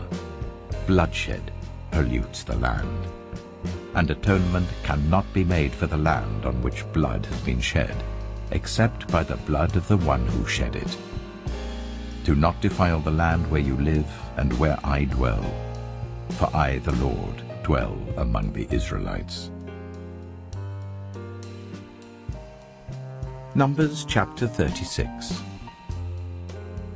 The family heads of the clan of Gilead, son of Machir, the son of Manasseh, who were from the clans of the descendants of Joseph, came and spoke before Moses and the leaders, the heads of the Israelite families. They said, "When the Lord commanded my Lord to give the land as an inheritance to the Israelites by lot, he ordered you to give the inheritance of our brother Zelophehad to his daughters. Now suppose they marry men from other Israelite tribes, then their inheritance will be taken from our ancestral inheritance and added to that of the tribe they marry into. And so part of the inheritance allotted to us will be taken away. When the year of Jubilee for the Israelites comes, their inheritance will be added to that of the tribe into which they marry, and their property will be taken from the tribal inheritance of our ancestors." Then at the Lord's command, Moses gave this order to the Israelites. What the tribe of the descendants of Joseph is saying is right. This is what the Lord commands for Zelophehad's daughters. They may marry anyone they please, as long as they marry within their father's tribal clan. No inheritance in Israel is to pass from one tribe to another, for every Israelite shall keep the tribal inheritance of their ancestors. Every daughter who inherits the land in any Israelite tribe must marry someone in her father's tribal clan, so that every Israelite will possess the inheritance of their ancestors. No inheritance may pass from one tribe to another, for each Israelite tribe is to keep the land it inherits. So Zelophehad's daughters did as the Lord commanded Moses. Zelophehad's daughters, Mahlah, Tirzah, Hoglah, Milcah, and Noah, married their cousins on their father's side. They married within the clans of the descendants of Manasseh son of Joseph, and their inheritance remained in their father's tribe and clan. These are the commands and regulations the Lord gave through Moses to the Israelites on the plains of Moab, by the Jordan opposite Jericho.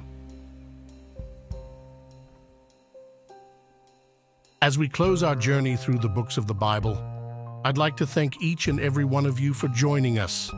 Your support and engagement have made this exploration deeply meaningful. Remember, the wisdom of these sacred texts continues to guide and inspire countless lives. So, keep exploring, keep learning, and most importantly, keep the faith. Thank you for watching, and may you find peace and wisdom in your days ahead. Don't forget to like, subscribe, and hit the notification bell to stay updated with our future videos. For more resources and further study, check the description below. May peace be with you.